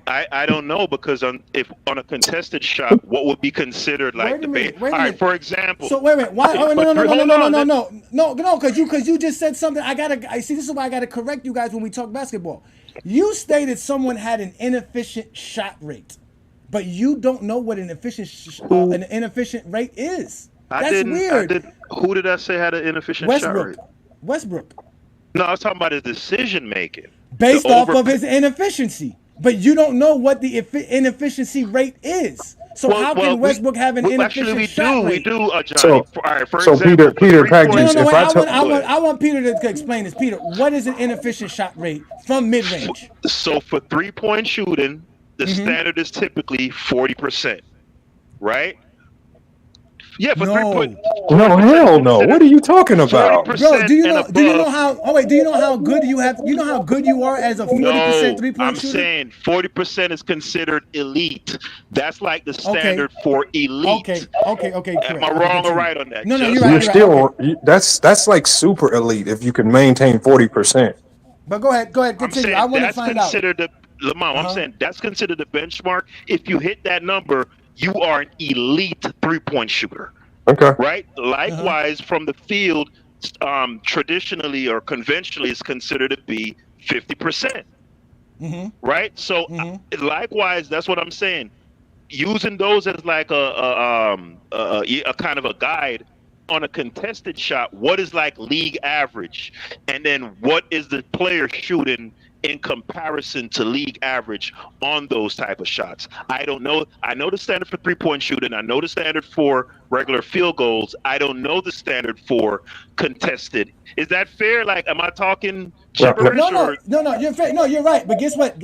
Since we're talking IQ, you have a very low IQ on what is considered efficient or inefficient when it comes to shooting the basketball. Can you say that? Because you don't know the numbers. You don't have the intelligence not fair, or the information. But that's the truth. Because like you said, you would have to know what is the actual league average for contested mid-range shots or 18-foot fadeaways, right? Contested fadeaways for you to compare who's inefficient or who's not inefficient. To do that, you would have to take your time and go to NBA.com and do that for the last 25 years. None of you guys who love to say Michael Jordan is the greatest shooter of all time or most elite shooter of all time know exactly what being efficient or inefficient is in those spots of the floor. Again, any player who is taking a turnaround 18-footer, which is not even a mid-range, because 18-foot shot is a long-range shot, damn near a college three-pointer, right? Anybody who's taking that's a contested is a bad shot. You sat here and admitted that was Michael Jordan's majority of his shots. So by the logic, he has a low IQ. So would we consider Steph low IQ for taking a lot of those crazy threes that he takes? Hold on, Peter. Yes, no, it's bad. It's bad. It's bad. And let me tell you this. Efficient he is. That was a bad shot. Hey, Johnny, this is what I've always said. I've always said this. No matter how proficient he is at it, doesn't matter. No, hold on, Peter. They are bad. So, Peter, here's the thing. This is why once you start trying to classify shots that stars take as high IQ or low IQ, this is where you get into trouble. Because, like I said when I first came in here, I said the stars are not traditional. Jordan and LeBron's and these guys and even Steph Curry, they don't do things in this fundamental traditional or way that y'all say is high IQ. Steph takes a whole bunch of ridiculous shots that go in. It's not traditional. It's not normally looked at as high IQ, but when they go see, the thing is, you guys, there's a fine separation between high IQ and low IQ for you guys, because if he misses the shot, it's low IQ. If he makes it, he's the greatest thing. He's the GOAT. It's like y'all don't like. So I told people, even though like I'm not the biggest Kobe fan, but I understand that the offense was designed around him taking a ton of shots, whether he was efficient or not. So I don't just because he was inefficient, I don't say that's low IQ. That's just him. Missing shots is not low IQ. Turning the ball over is not low IQ. And you talked about Russell Westbrook's distribution and decision making. What if I told you during his prime he had one of a top 5 assist to turnover ratio in NBA history?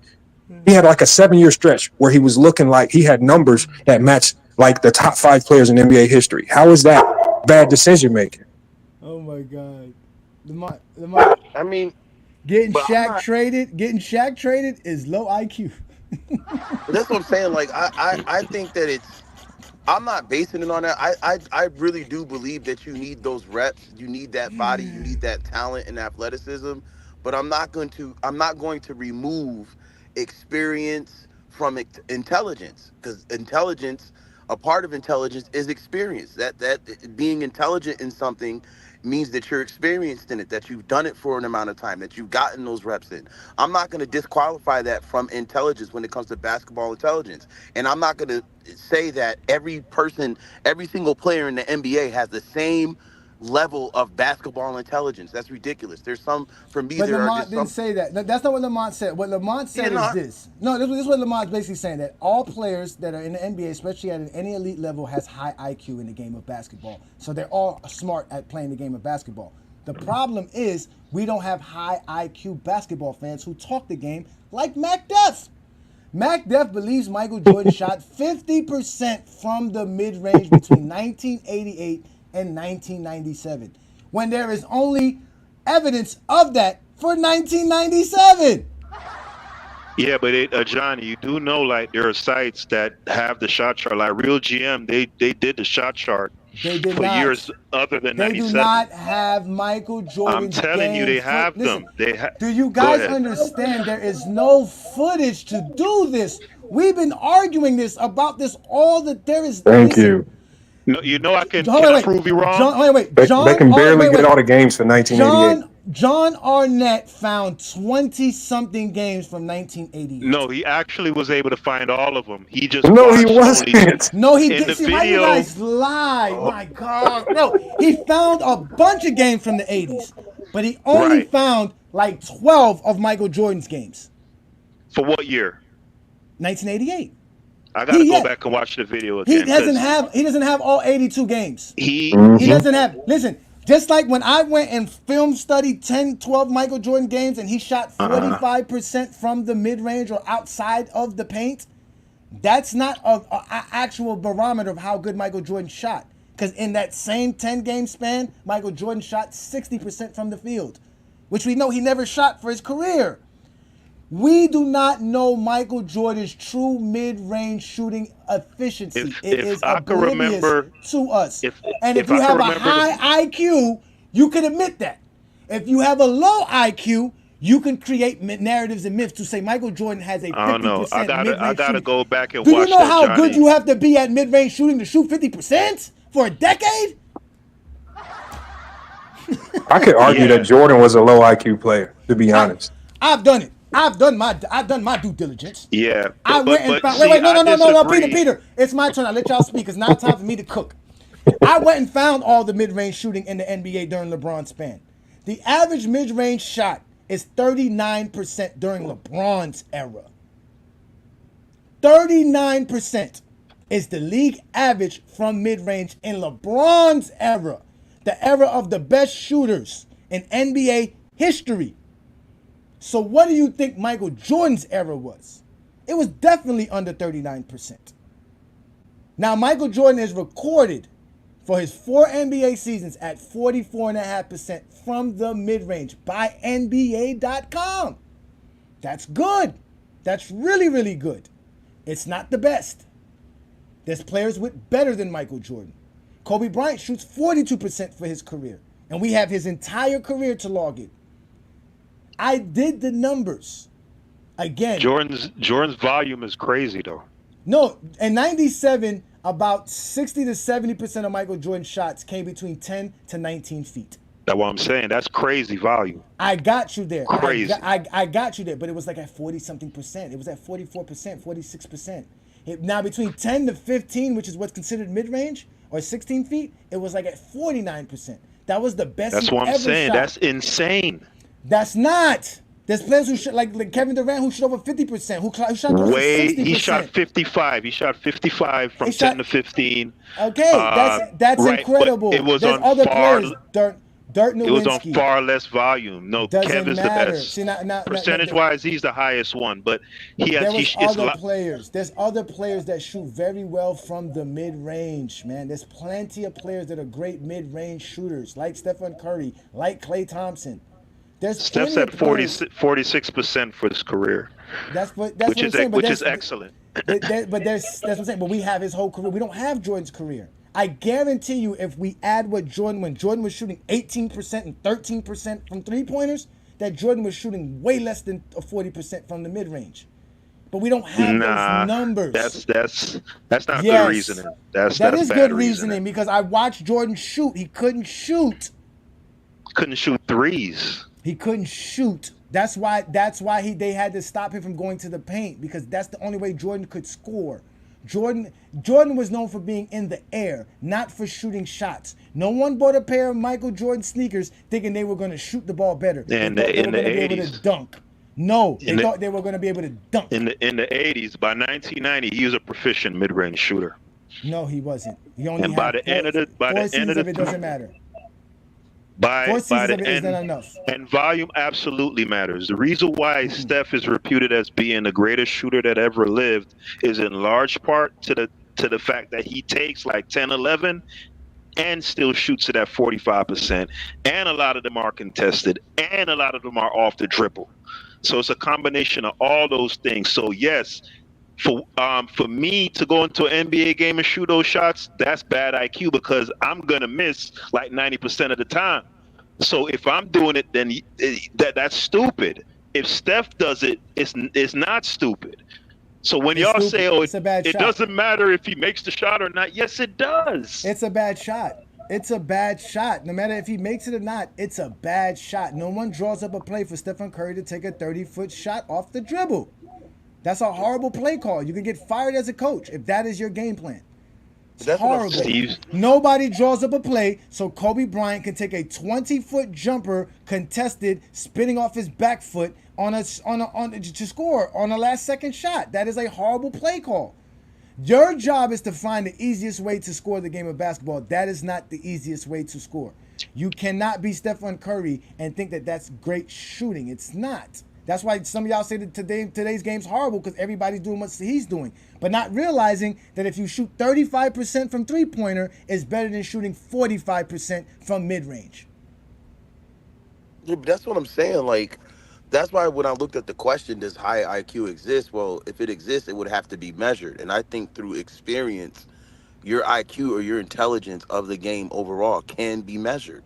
You just have to experience plays a big part of it. That's why I think there are players who are smarter than others, like Chris Paul, like LeBron, like a JJ Redick, players who are smarter than others because they've experienced more, they've played longer, they've had a longer time to learn the ins and outs and the fundamentals of the game. And a lot of these great players who are great, who are athletic, who are talented, just have not had as much time. This is when I look at younger teams that, you know what I mean, it takes them time to develop. It took Jokic time to develop. He got smarter from back in 2020, you know what I mean, than when he won the championship. And then last year, how they've been doing good, winning those MVPs. Like, he's gained more experience, which I believe has boosted basketball intelligence. And I do think that that can be measured amongst the great players who are what talented about what as well about as intelligent. JaVale McGee, Johnny, Mm-hmm. for low IQ? That's a good one. That's a good one. Yes or no? What about Rui Hachimura? I've been watching every single Listen. Lakers game, and Rui Hachimura's been out there doing some dumb shit, yo. I watch every game. I don't think, but that's what I'm saying. I don't think like what Lamont is trying to say is that basically that the way we attach high IQ and low IQ is incorrect. Like you can say somebody's smarter than the next guy, but it should be predicated on certain aspects of the game where it takes your cerebral, right? So there's a perfect example of, like he said, JaVale McGee. I don't think JaVale McGee's not smart. I just think he's clumsy, right? He's trying to dunk the ball, but the ball slips out of his hands. Is that because he's stupid, or is it because he's kind of clumsy to a certain degree? His hand-eye coordination is probably not as great as some other players, right? You see what I'm trying to say? Is hand-eye coordination a part of your IQ? But did he know that if I'm standing in this spot and when I get this ball, I can get an easy dunk? Did he know that? I think JaVale McGee understood that. Was he able to do it? Yeah, That's true. what Lamont's trying to say. You can think this thing all you want to. I'm 43, and I still thought the other day that I could jump and try to dunk a basketball. And then I really realized I can't do that no more. Yeah, no, I know exactly what I got to do. I know the steps I got to take. I know what foot I got to Hey, jump off of. But I guess I get could have that. what? told you that. I I, I get that. Hey I'm Johnny, saying, right? I'm saying this, right? Like Really when I Hood Sports. mentioned. Go ahead, and then we're gonna let Lamont finish up. Go ahead, Really Hood Okay, Sports. bet. I'm saying like that the South Sudan game that I mentioned when they asked Ant Edwards, which I believe almost everybody on that team is just as athletic as LeBron, if not more athletic than him. They asked him, what was the reason y'all won that game? He says, LeBron James. He just kept saying it. And for me, it's like, why didn't y'all pass someone else the ball to finish that, to close that game out? I can't necessarily say that IQ didn't have something to do with it, as well as the other things that LeBron offers. You get what I'm saying? Like, I No, I think there's a got you. reason. There's a reason they trusted him with the ball in his hands, because he was going to make the right decision, which is also a part of the intelligence. The wise decision, which is also a part of intelligence. And then the movement, also the reps, everything else that comes with it. All right, I got you. I'm gonna let Lamont finish this up here, and then I'm gonna drop something about this IQ stuff because this is you actually a know, great conversation. Go ahead, uh, Lamont. everything that he said was all cap. They gave the ball to LeBron because LeBron was the most skilled, playing the best basketball in that moment. He was the biggest matchup nightmare. And you know what? It was the guys around him that were actually utilizing high Q, giving him the ball and getting out the damn way. That That's that high IQ. that, that I It's like wasn't 'cause capping though. once you give a good player the ball, IQ is in the garbage can because IQ on defense ain't gonna save that defender. And as an offensive player, it's just me imposing my will against you, my strength, my size, my athleticism. It wasn't IQ because if you can swap LeBron out in that moment for the highest IQ players in basketball history, and I guarantee you, if they can't jump, if they can't run fast, if they can't do what LeBron does, they ain't scoring that layup. Right? Lamont, Put JJ Barea right there. Put JJ Barea right there. No, I got you, Lamont. No Hold one on, on no. that team I was got thinking Lamont on LeBron this. was dumb, bro. Hold on, No one no, on that I team got thought you. he was a fool. Rudy Hood Sports, think of this. One of the greatest plays we've ever seen in NBA history was the Dr. J dunk, right? The famous rock the cradle dunk, right? Now, we all know the IQ of Michael Cooper is through the roof. Michael Cooper thought that he could block that dunk. He legitimately said, I'm going to go get this dunk. It wasn't until he was in midair that he realized that wasn't a smart move. Because the athleticism and the ability of Dr. J superseded anything that he thought to do. He's known for blocking. He said he thought of an angle, he thought of everything. But when he got to the spot and he jumped, by the time he got to that spot, that's when he realized this wasn't a smart move. Let me just dunk because he's way up there. So again, the idea of the high IQ, some people would say that was dumb of Michael Cooper to go out there and try to block a Dr. J dunk. But in Michael Cooper's mind, his greatness, like Lamont said, because they're all great players, he thought he could block Dr. J. He thought he was like, he's not gonna get this dunk. And it wasn't until they were midair that he realized how dumb he really was. And with JaVale McGee, let me ask Peter a question. Why is JaVale McGee low IQ? Decision making. Like what? Give me an example. Not knowing not to broad jump from the 3-point line. You know, I mean, you should have. If you've been playing basketball pretty much all your life, I mean, I get some of it is clumsiness. It's not necessarily always a lack of intelligence, but you should have enough depth perception, court awareness, situational awareness to realize that, hey, I literally just jumped from 24 feet away from the basket. This isn't going to work. Okay, so here's the problem. This is where people mess up IQ. Making a mistake in a basketball game is not low IQ. It's just making a mistake. This is what I mean. Y'all don't know what IQ on the basketball court is because y'all conflate mistakes with low IQ. Every player that's ever touched a basketball court in history has made more mistakes than good plays. No, listen to what Peter, this might blow your mind. Peter, every player that's touched a basketball court has made more mistakes than actually good plays. Every player, Jordan, Kobe, LeBron, every player that's touched the basketball court has made more mistakes than actually good plays.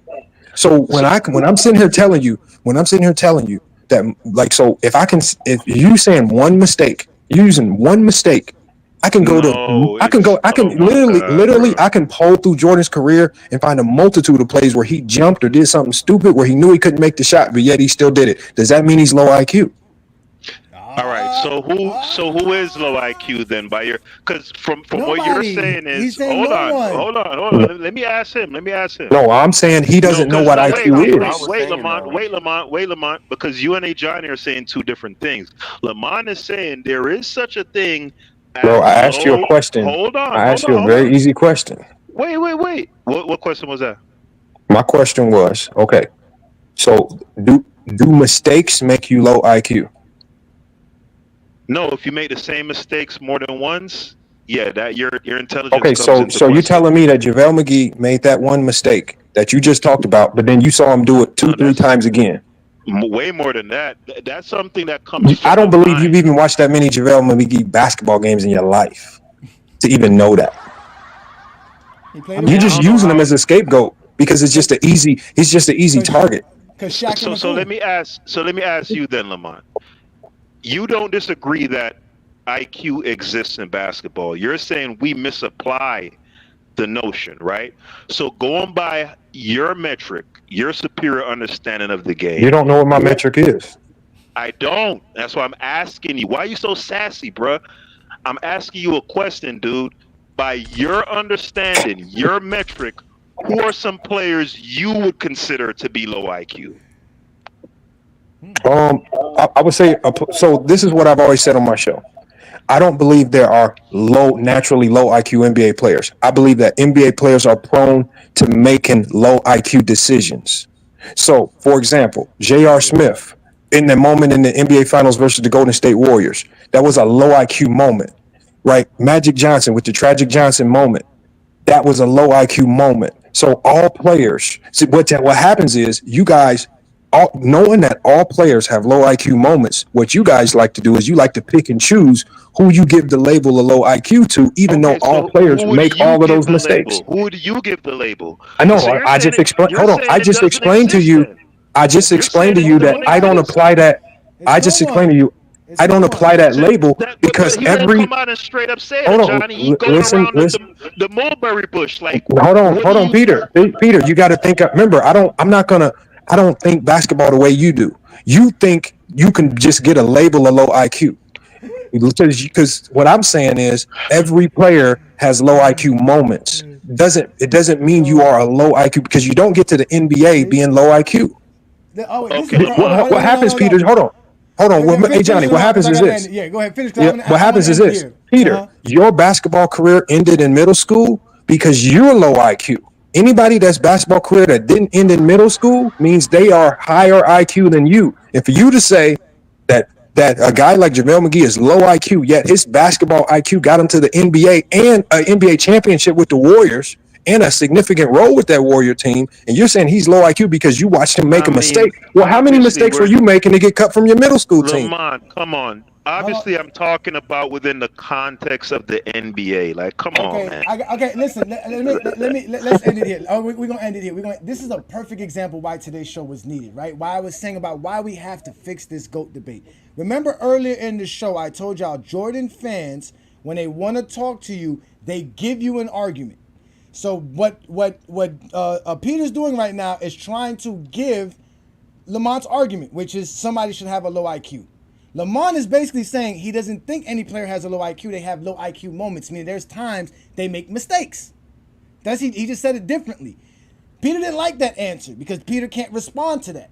Basically, he's telling you no player has a low IQ if you're an NBA basketball player in the game of basketball. That means you have supreme knowledge and understanding on how to play the game of basketball. It's just certain things and certain situations and circumstances that revolve for you to probably make a mistake or say or do something silly like a J.R. Smith, not knowing that he got the ball right there, hurry up and take up another shot. The score is tied. It doesn't matter if you miss it or not. Take the shot, right?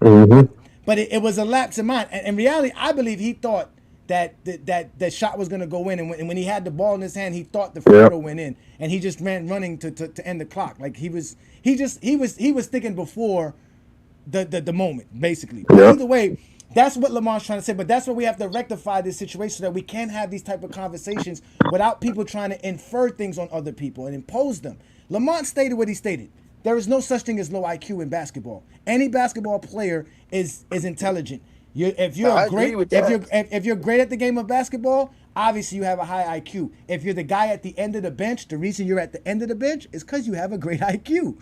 So at the end of the day, everybody who's playing the game of basketball is very intelligent at playing the game of basketball. The way it is applied is what Lamont is saying. The way you guys want to pick and choose and how it applies to make somebody better than the next is completely false. And it's true because when I tell y'all Patrick Beverley's an intelligent and high IQ basketball player, you're going to laugh in my face because he can't dunk, he can't dribble past people.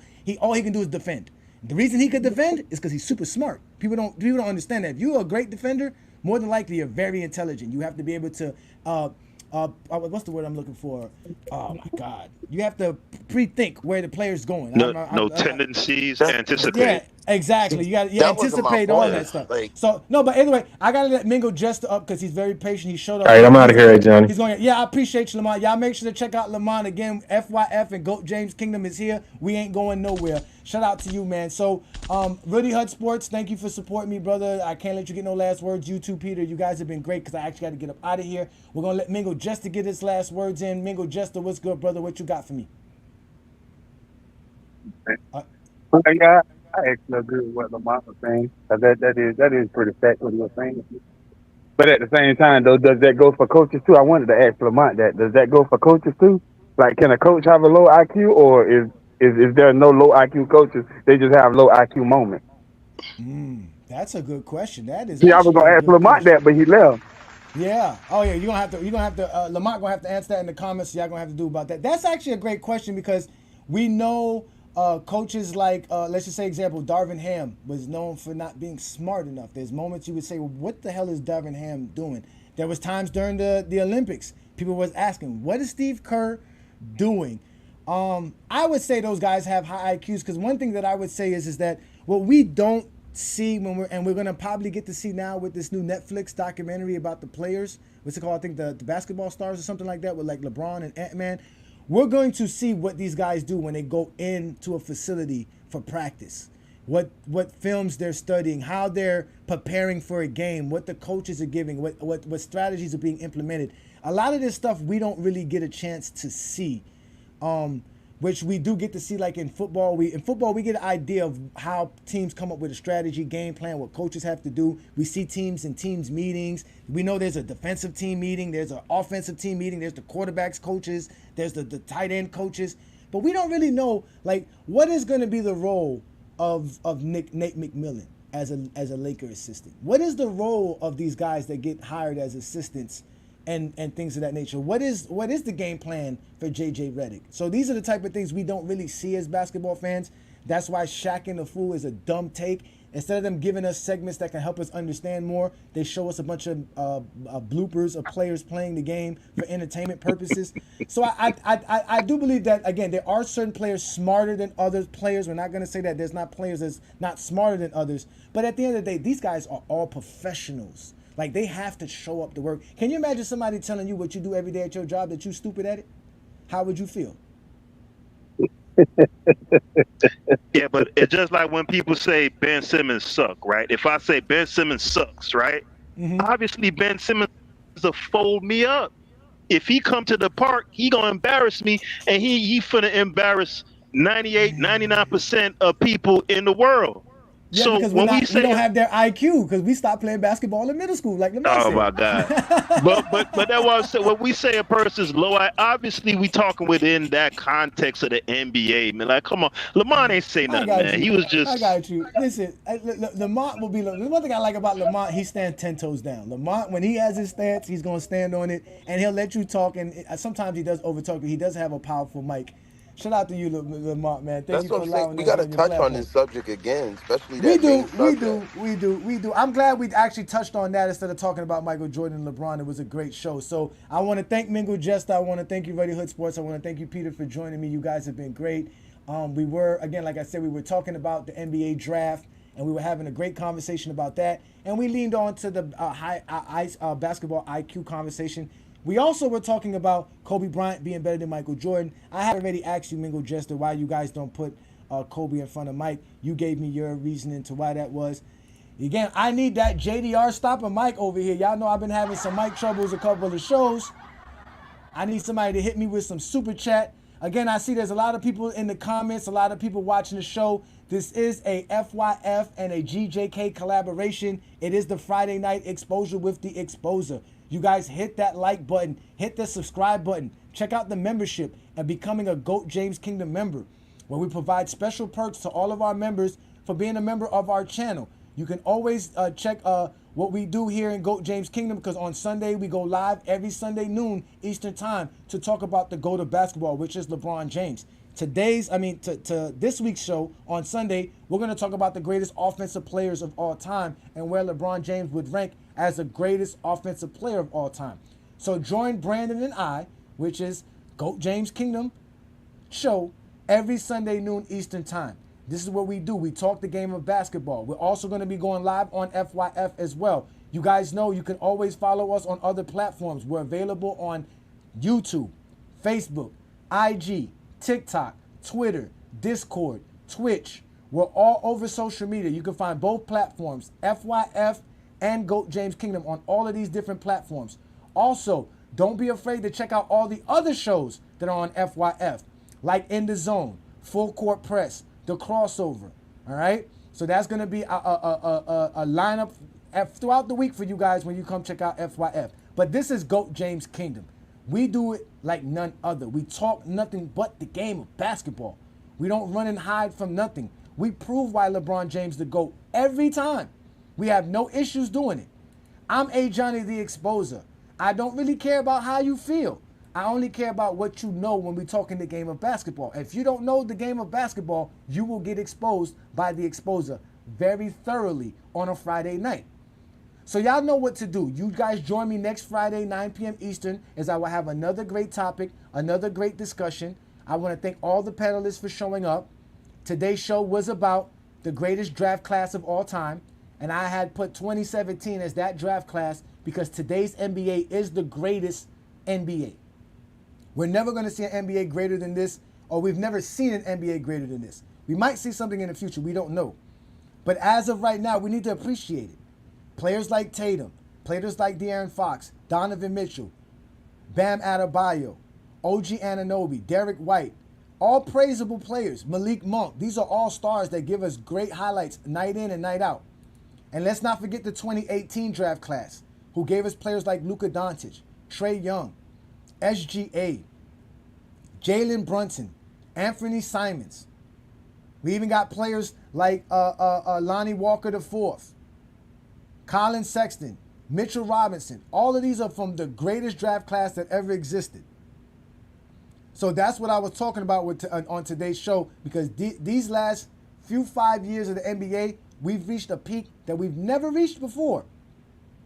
The level of talent that exists in today's NBA is at its highest. We've never going to see the type of competition and level of competition that we see like today's NBA.